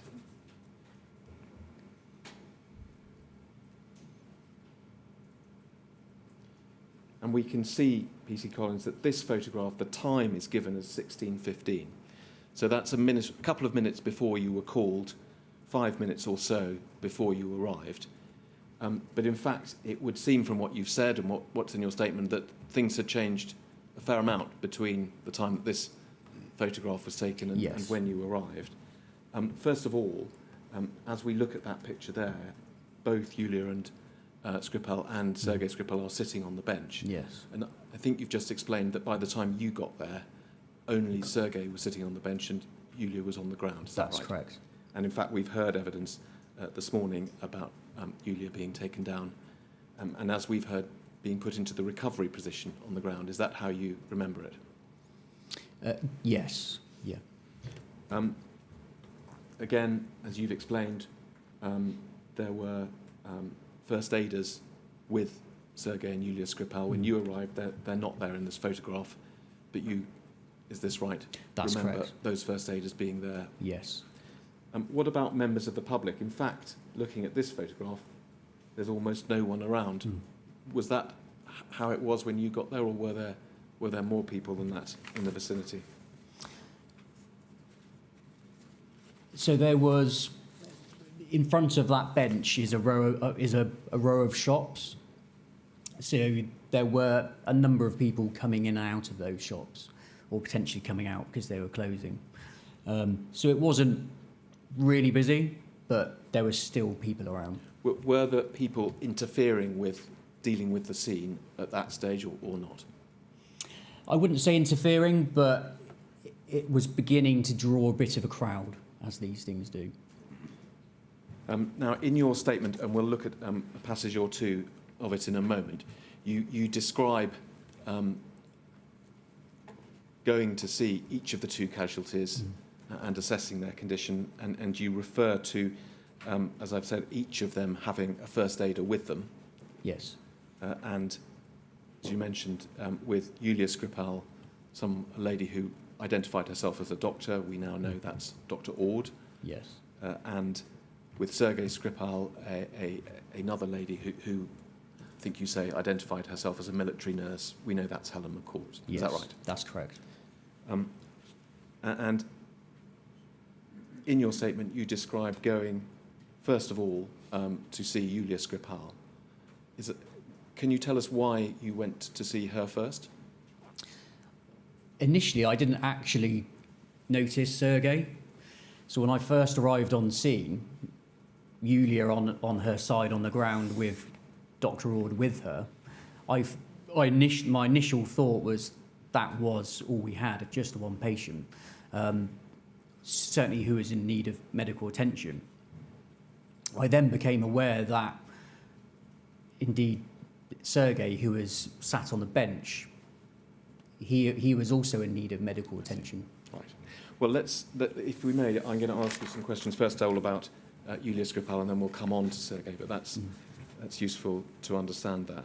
So can we go, please, to your second statement? That's INQ 004945, page 2. And if we could scroll down to the sort of bottom half of the page, can you... Yes, so only about 3 or 4 lines down from the top of the screen, PC Collins, there's a sentence that starts, I stopped about 5 metres short of the bench. Can you see that? Yes. I'm just going to read a few sentences and then ask you about them. You say, as I was the first to arrive, and as I got out of my car, I could see a woman lying on the floor. This woman was Julia. Next to her head, on her knees, was another woman, Dr. Ord. Dr. Ord was holding Julia's chin, and it looked like she was trying to keep her airway open. I began speaking to Dr. Ord, who told me she was a doctor. and that Yulia was unconscious and fitting. I looked at Yulia and could see she was unwell. Yulia had gritted teeth, breathing heavily with saliva coming out of her mouth, and her eyes were bulging. I would say she was fitting. Her skin was abnormally pale, but with red areas. And if I can just ask you then also to look at your first statement, you say a little more detail. So if we can go to INQ 004923, please. And the account you give there, which is similar but with some extra detail, as I say, in the third paragraph, you say you alighted your vehicle and approached a female who was lying on the ground on her side in front of the bench. Would that be a description of the recovery position? Yes. You refer to the fact she was being treated by another female who you now know to be Helen Ord, a doctor. You refer to the fact the doctor stating that the female was unconscious and fitting. It was apparent she urgently needed medical intervention. She was unable to maintain her own airway. And then you say, I could see that she was displaying signs of fitting. She was violently shaking on the ground on her left side, and clear bodily fluid was coming from her mouth and nose, and she had defecated herself. She was completely unresponsive. So putting those two descriptions together, can we take it that was your first impressions of seeing Yulia Skripal that Yes. afternoon? Now, you've explained that you had some enhanced first aid training. What was your reaction? What did you think might be wrong with Yulia Skripal at that time?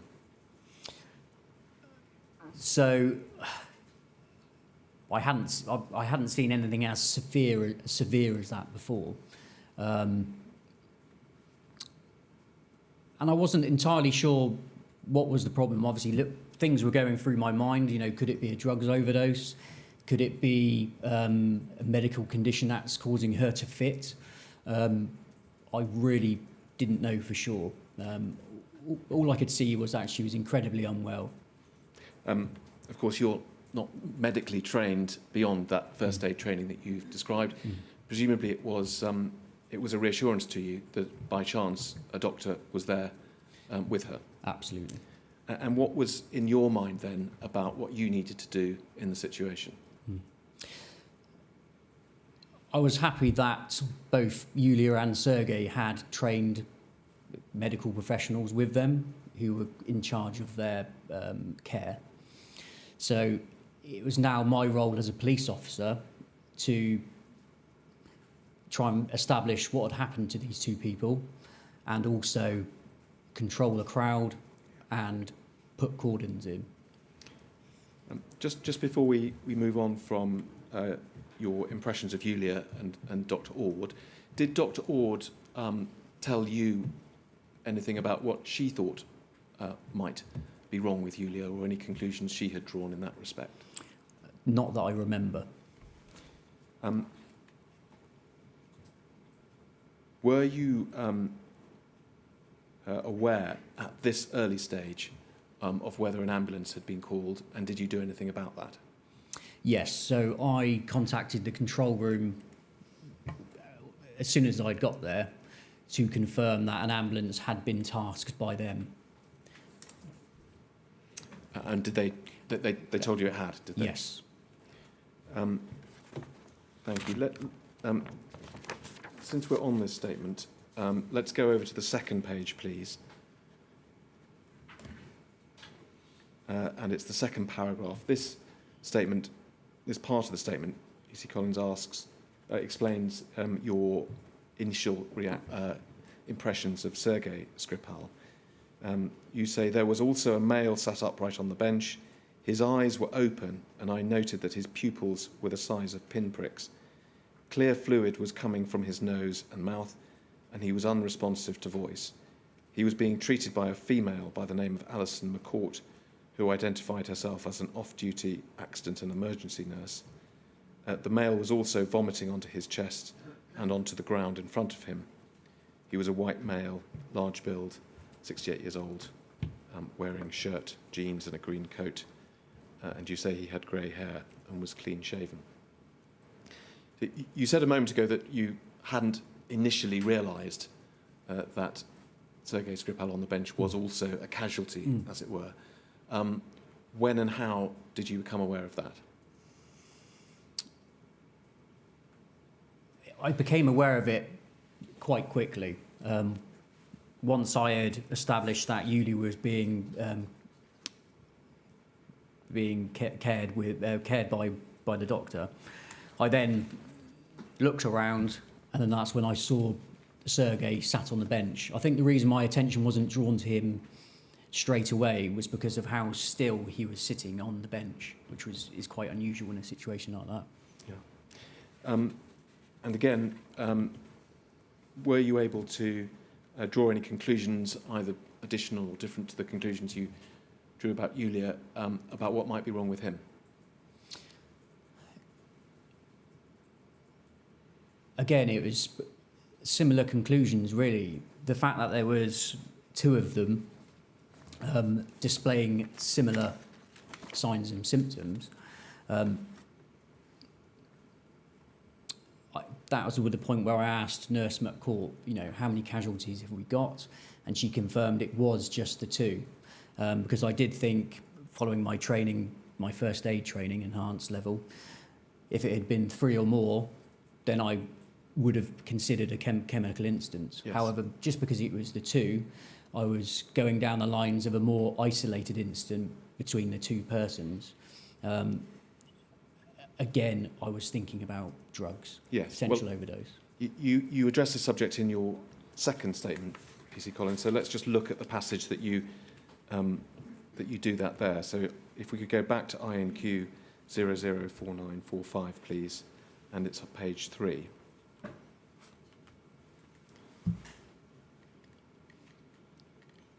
Thank you. Just before we get to this passage, we can see right at the top of that page, do you see that you mention the fact that other police officers, PC Way and escort officers Venning and Bold, arrived. Did they then arrive within 5 minutes or so of your arrival? Yes.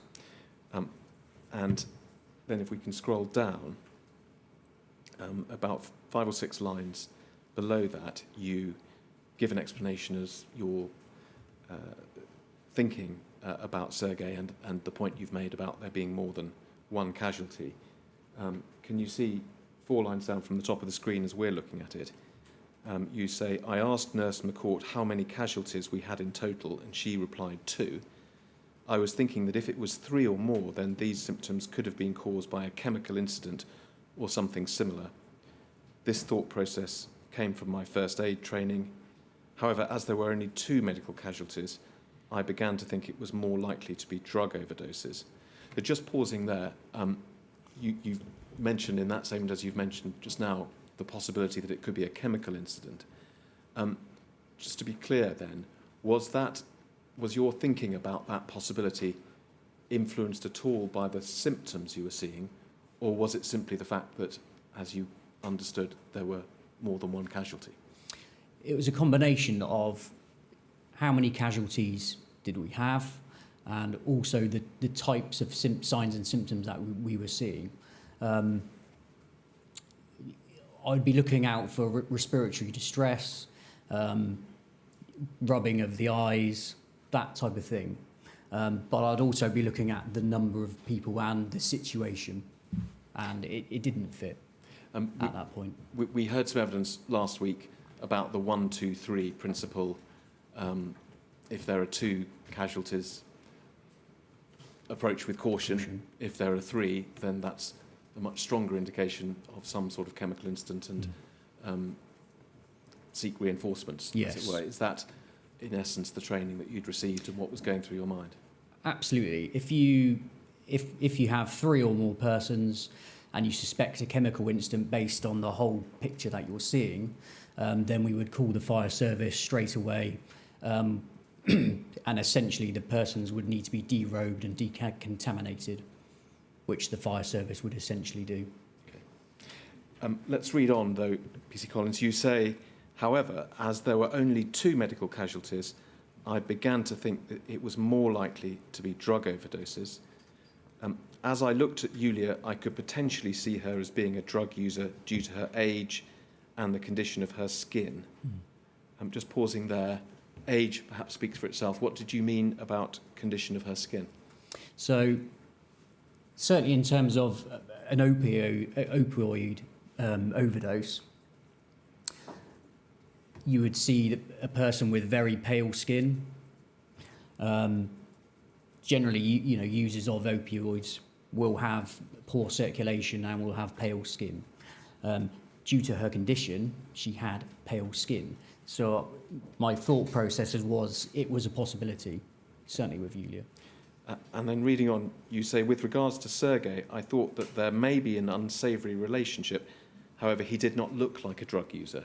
Can you explain what you meant in that sentence, please? That was predominantly based on his age, late 60s, very unusual.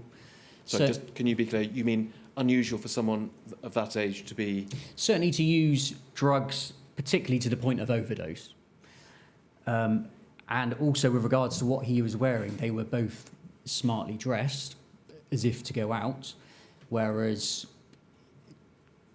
generally if you're using recreational drugs, particularly to go to the point of overdose, you'd probably be in leisure wear, more comfortable clothing. What did you mean by unsavoury relationship, Constable? As you can imagine, in a situation like this, every possible situation is going through your mind as you're thinking about it. Just something I considered was, is there some kind of, maybe,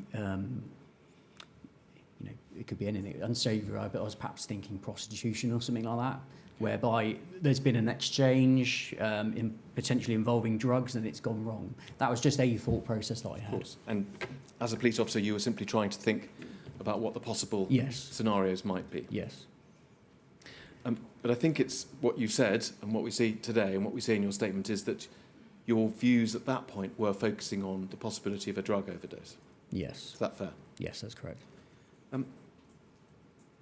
We've heard today that both Alison McCourt, who was sitting with Sergei, and Dr. Ord, who was, as we've heard, kneeling, holding Yulia's head, were both, one way or another, thinking about the possibility that this might be some sort of poisoning, and possibly talking about that as well. Do you remember either of them mentioning that to you? No, I don't remember that. Do you think it would have stuck in your mind, or you'd have mentioned it in this statement if you had heard that?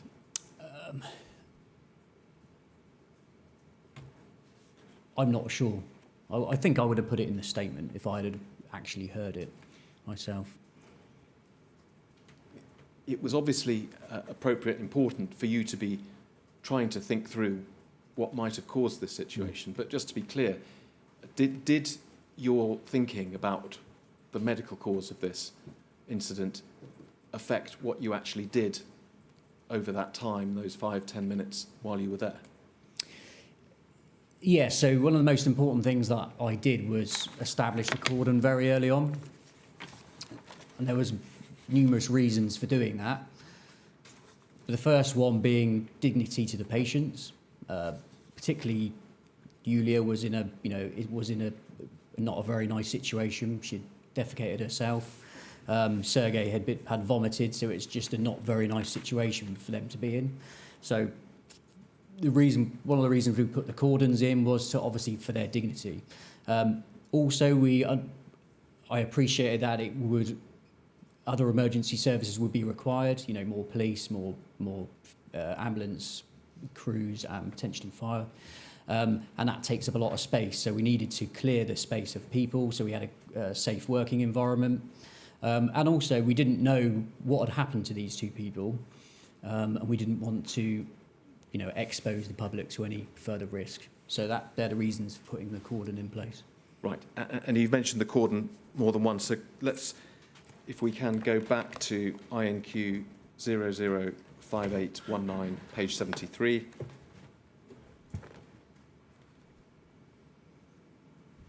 And if we could zoom in on the map, please.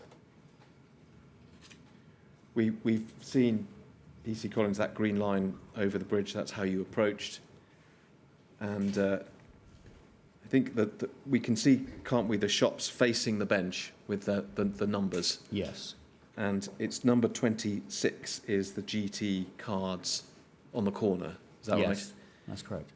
Using that as a sort of reference point, can you explain to us where the two ends of the cordon were? So the cordon went from the card shop itself, and I believe the cordon tape went around the tree, I believe. Which tree? The one closest to the bench. Right. Yeah. So, Near where you parked? yes, that's correct. Yep. And that was one end of it then. Where was the other end? The other end, if I remember rightly, was Robert Dias. And can you help us? It doesn't matter exactly, but was it towards the left as we look at it then? I think it's the wider shop in line with the river. Right. I think that one is Robert So Dias. a similar distance on the other side of the bench Yes. to the card shop on Yeah. the right-hand side.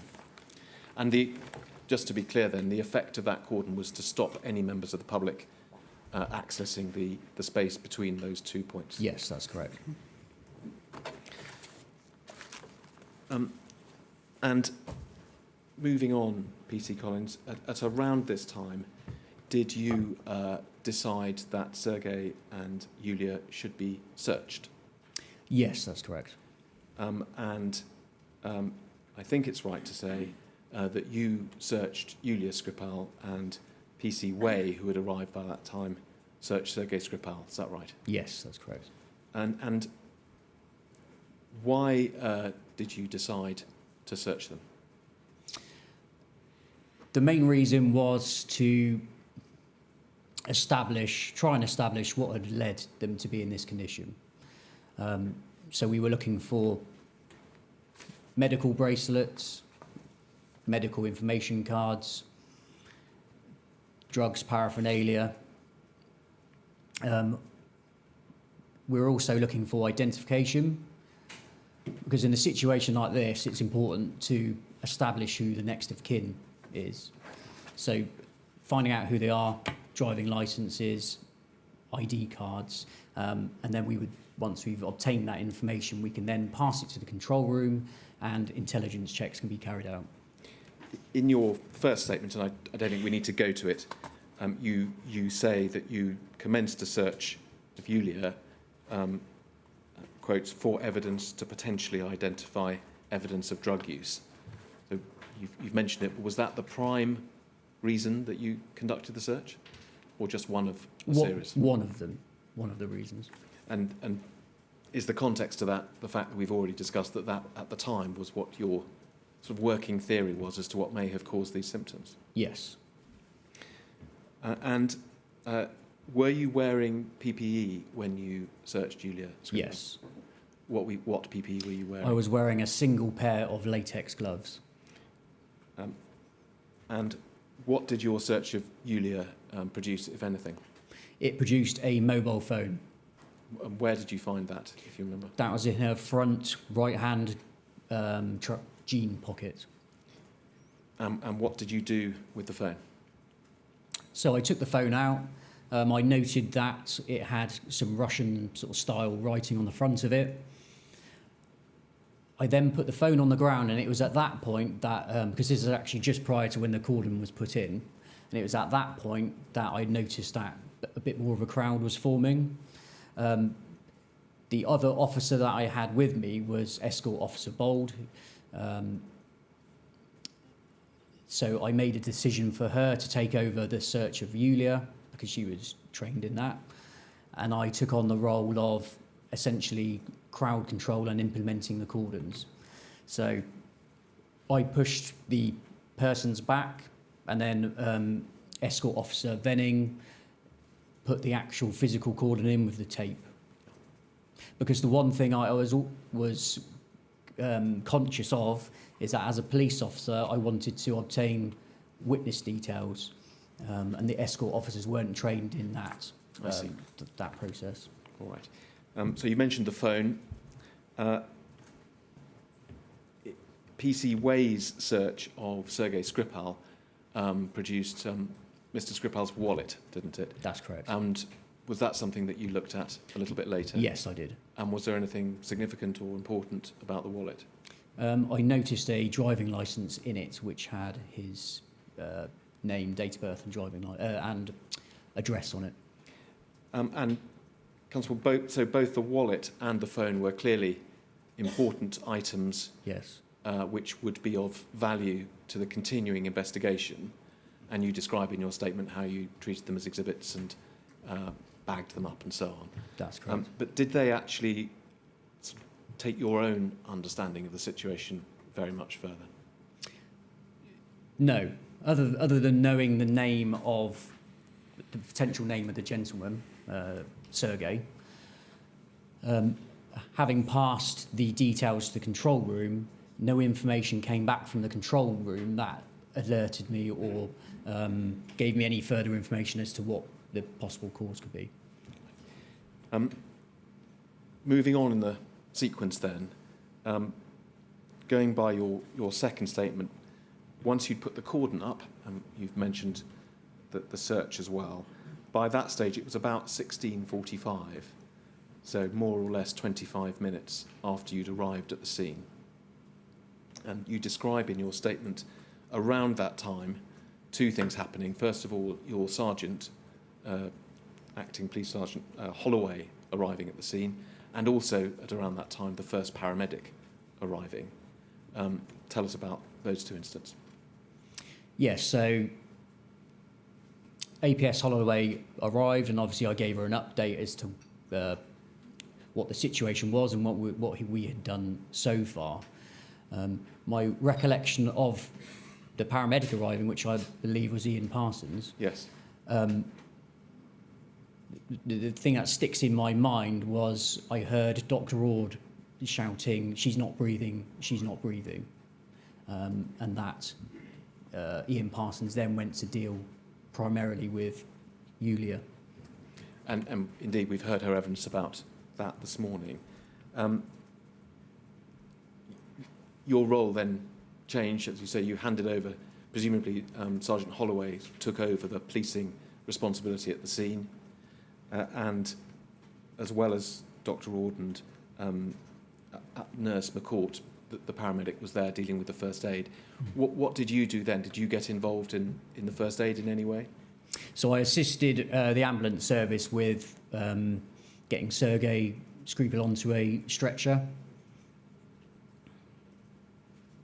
And you mentioned in your statement that it was about sort of 20 minutes after the paramedic arrived, sometime after 5 o'clock, that you did that, and then Sergei Skripal was taken away in an ambulance. That's correct. And what about Yulia?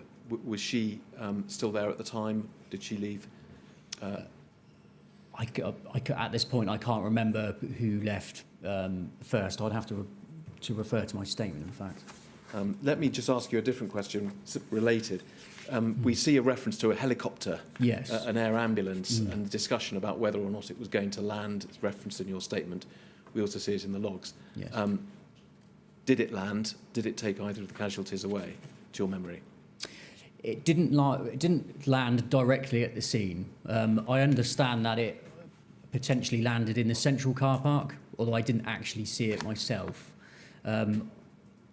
Because it was some way away from the scene and I remained at the scene, I didn't see the patients actually loaded onto that the air ambulance. Yes. I do know that PC Way escorted, I believe, Sergei to the hospital in a land ambulance. Yes. Well, we'll hear more about all of that from Mr. Parsons, who's giving evidence tomorrow. I'd like to go, please, moving on to your second witness statement, which is INQ 004945, and go to page 4.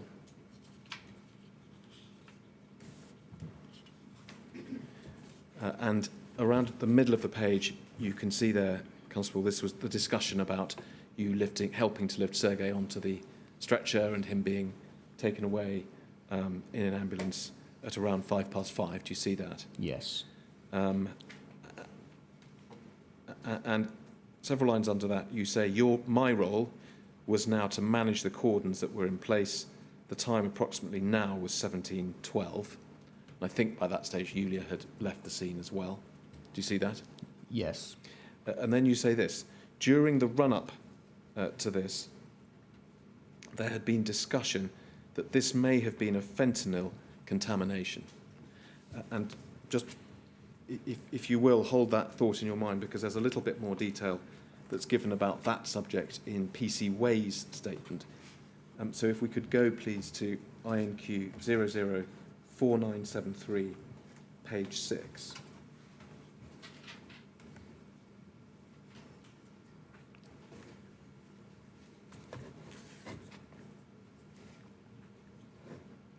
And the top half of the page, 6 or 7 lines down from the bottom, PC Way refers there. She says, I speak with PC Collins, and he mentions that a heroin reversal drug has been administered. However, it has not worked. We also talk about that it may be fentanyl poisoning, as we have had training around this also. So PC Way there, referring, as you did in your statement, to a discussion around fentanyl poisoning, but also talking about a heroin reversal drug. Let me ask you about the heroin reversal drug first. Do you remember any discussion that afternoon with PC Way, or anyone else for that matter, about the use of a heroin reversal drug? At this point in time, I do not remember it. However, at the scene, I was talking and liaising with ambulance staff, so it would make sense. I mean, we've heard that the drug naloxone was used. I don't know if that jogs your memory or makes any sense to you, or can you simply not remember at this stage? I can't remember that part. What about the discussion about fentanyl? Is that Yes. something that you still recall? Yes, absolutely. And was that something that you, and perhaps you and PC Way, were speculating about, or do you think that it would have come from others? I remember myself, PC Way and APS Holloway all talking about it. The reason it was particularly fresh in our mind is that certainly I had recent training on it. I think we all had. At the time, there had been a spate of incidents across the country involving the illegal production of fentanyl and the dangers as a first responder that it could pose. It's a synthetic opioid, highly potent. And I think because it was fresh in our mind, I think we'd had the training that year. It was just something that we were talking about as a possibility. And I remember talking to the ambulance service about it as well. And do you remember now whether it was something that the people from the ambulance service sort of supported as a possibility? So, yes, I think nobody really knew what it was, but I think it was a possible explanation. Certainly with the naloxone, that is a reversal drug for an opioid overdose. So I guess if that didn't work, then it would remove that possibility potentially.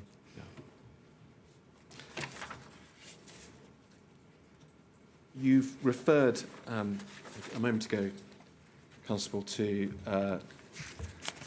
that discussion then, and I think it's right to say that you stayed at the scene, in fact, for several more hours until 9:30 that evening. Is that right? That's correct. And what role were you performing during that time? So my role was predominantly manning the cordon to prevent people getting into the scene, because at that point we had contacted the fire service and they had come to the scene to decontaminate it. So my role, whilst they were decontaminating the scene, was, like I say, cordon control to prevent members of the public from getting into the cordon. As you say, I wanted to ask you about the fire brigade attending. I don't know if we could just go back to your statement. So it's INQ 004945, please. It's page 4.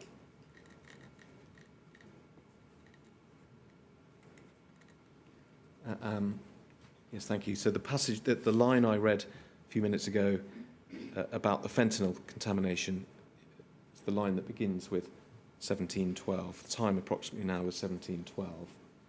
Yes, 30. Yes, yeah. So we looked at the sentence where you said during the run-up to this there had been discussions that this may have been a fentanyl contamination. And then reading on, you said there was vomit on the floor and this was a possible risk to the public. In addition to this, there was also some blood on the bench Sergei had been sitting. For these reasons, we requested the fire brigade to attend. Who was the we in that sentence? That was APS Holloway, Yes. predominantly, and myself. Who was still there and still, as it were, in charge of the scene Yes. from a police point of view.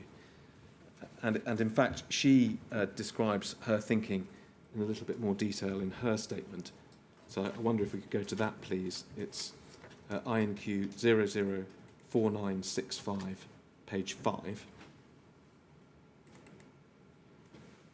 And towards the bottom of the page, the last 10 lines or so. Just picking it up, you see a sentence starting at around this time, PC Way, Constable. Yeah. Yes. Yeah. So Sergeant Holloway says, at around this time, PC Way, and just pausing, PC Way had gone in the ambulance with Sergei Skripal, is that right? Yes, that's correct. It says, at around this time, PC Way calls me and says that the doctors at SDH, Salisbury District Hospital, is that? Yes, that's correct. Yeah. Salisbury District Hospital have suggested that the cause of the casualty's illness may be down to fentanyl. As such, we should clean our hands and equipment as a precaution. I pass this on to the team in the control room, who I also ask for further advice. So I put on new latex gloves and I use Alco-Gel on my gloves to clean my radio. I'm aware of the vomit on the floor and I'm concerned that if this is a fentanyl-related matter, then this will need to be cleaned properly. So I asked the control to send for the fire brigade, which they did. So you mentioned, and we see that Sergeant Holloway mentions, this idea that fentanyl might be dangerous. Can you expand on that, please? Yes, so as I mentioned before, it's a very potent synthetic opioid, and it is essentially very dangerous if, you know, someone were to come into contact with it. Therefore, that was why the decision was made to call the fire service, who are obviously trained to thoroughly clean the scene. Yeah, so just to be clear, because there might be a difference of view about this, Constable, but all I'm wanting to get from you is what was then your understanding of the situation. Your understanding, and it would appear Sergeant Holloway's as well, is that just sort of relatively small amounts of fentanyl, possibly mixed up in vomit, Yeah, could pose a public health risk. Is that, absolutely. is that what you Yes. understood at the time? Yes. And we've seen the reference then in Sergeant Holloway's statement to calling the fire brigade. And if we go back to your statement, so back please to INQ 004945, we can see your account of what happened. If we can go to page 5, please. And so starting about 5 or 6 lines down, you say, can you see there's on the right-hand side a sentence that starts at about. Yeah. At about 1800, the fire brigade arrive at the crime scene. We've just seen a reference to Sergeant Holloway asking that they attend. They advised me to move my car, which I do, outside of the cordon near to GT Cars. I think you've explained where you had initially parked it. 2 fire officers then put on biohazard suits and enter the cordon and begin to scoop up the vomit into their plastic bags. They also put the brush and dustpan into this bag alongside a stick. Just pausing there, the brush and dustpan, is that something that had been used to clear up some of the vomit? Yes. After this, they then spent approximately 45 minutes hosing the bench and surrounding areas with water. So again, just to be clear, at this point, as far as you were aware, why were those steps, the biohazard suits, the hosing down and so on, why was that being done? Because of the possibility of fentanyl. And nothing more than that? Nothing more than that. It was also, as you mentioned in your statement, dark at that by then, 6 o'clock. Was some artificial light created? Yes, the fire service had a static light that they were using. Yes. So they arrived at about 6 o'clock. You refer to them spending 3/4 of an hour or so hosing down, and then they left. And we can see from the rest of your statement that you stayed, as we've said, at the cordon until about 9:30 that evening. Is that right? That's correct. And you describe in the final page or so of your statement performing various other duties that evening related to exhibits, Yes, including actually making a trip to the hospital itself. that's correct. Just give me one moment.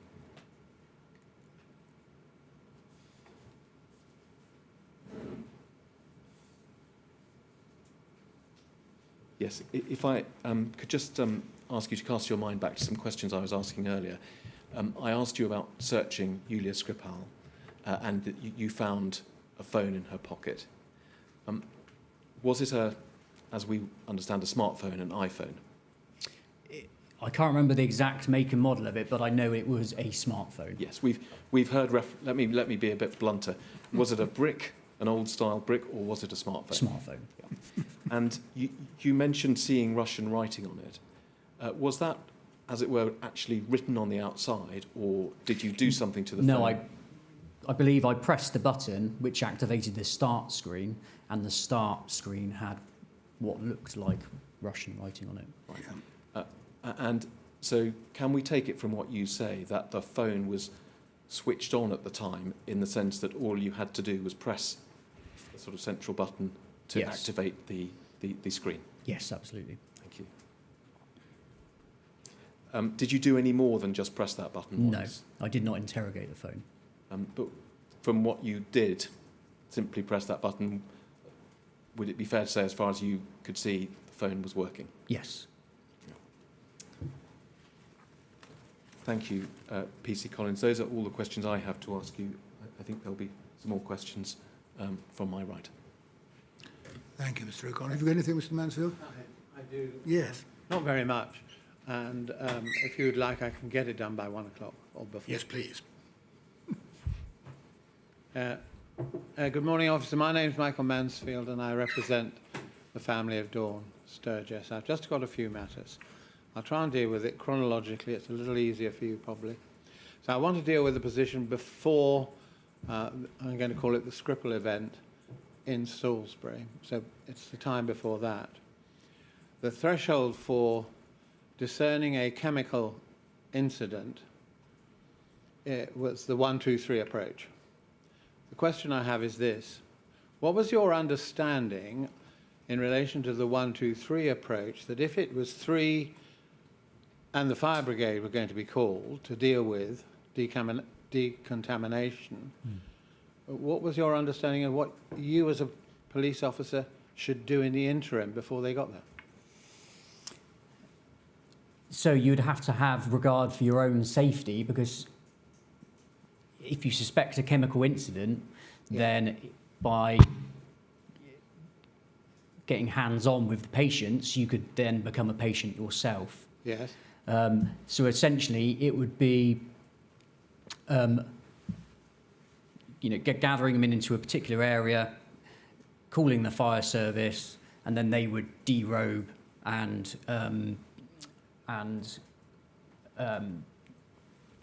decontaminate them.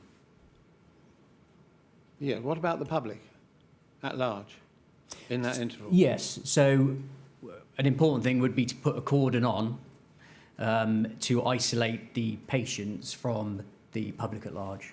And were you trained in assembling a cordon and distances and sort of cordon sanitaire, if I can call it that? Were you trained in that? Not directly. So my training involving what we called the step 1, 2, 3 Just that. was really just identifying, really just so you've got it in your mindset of if you've got 3 patients, consider a chemical attack or a chemical incident, put your cordons in, isolate the injured persons from the public at large. I wouldn't have a set distance. I wasn't trained in a set distance, or certainly I can remember, of a cordon you'd have to put in. It would just be really common sense. Right. Next question. This deals with the day itself in Salisbury. When you got there, there was a member of the public who was a qualified doctor. You knew that at the time. Yes. Is that right? That's correct. And she'd been there since the beginning, stayed there quite a long time. One question. Did you ever ask her what she thought the problem was? I cannot remember at this time, Well, unfortunately. I'd like you to think a little bit about this. I realise it's an unusual situation. And it's not a criticism, but an inquiry. Here you have somebody who's a medic, who's well qualified, and as we've heard today, she had views at the time about what was going on. You must have asked her, or was that something you just didn't do? I can't remember, but it would have made sense to ask her, Yeah. because obviously I was maintaining an open mind, and I would have got a valid opinion from a medical professional. You see, your statements really don't cover this, and it's the obvious thing to do. Do you think you might have just not done the obvious thing? I was dealing with a lot. I had a lot to manage, Yeah. because at that immediate point in time, we didn't have lots of officers at the scene, so No. I was having to establish who the people were, establish the cordons, obtain witness details. So I had So- a lot to do, and I was trying to juggle. This could be a lesson for the future. Do you understand why I'm asking Absolutely. you the question?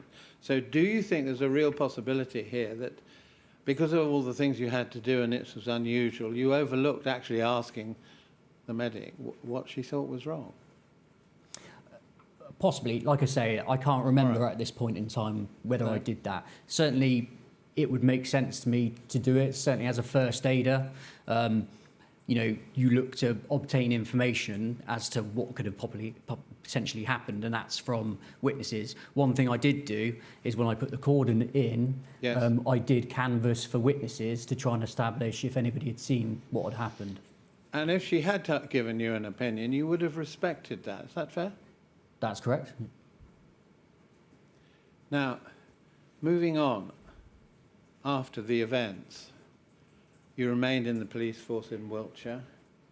First point, were you yourself involved in pooling your experience in terms of what you'd seen and had to deal with other officers so that other people serving alongside you learnt from your experience?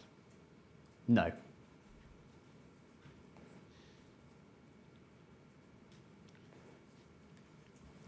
And even if you didn't participate, are you aware that there were any gatherings like that going on after the Salisbury Skripal event?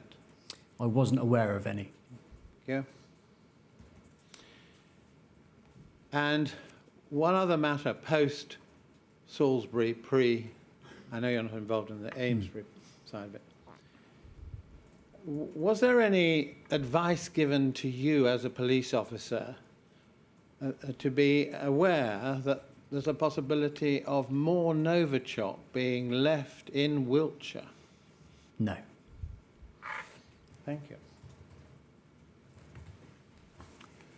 Thank you very much, Mr. Mansfield. So that's all we have for PC Collins. Then thank you very much for coming, Mr. Collins. We Thank you, sir. we needn't keep you unless, of course, you want to come back another time when you're free to do so, but that's all. Thank you very much. So that is indeed all the evidence we have for today, in part, of course, because Ms McCourt did not give oral evidence. Quite. And so So we can adjourn, can we, until 10 o'clock tomorrow morning? we can indeed, so yes. 10 o'clock tomorrow morning, please. Thank you. All rise.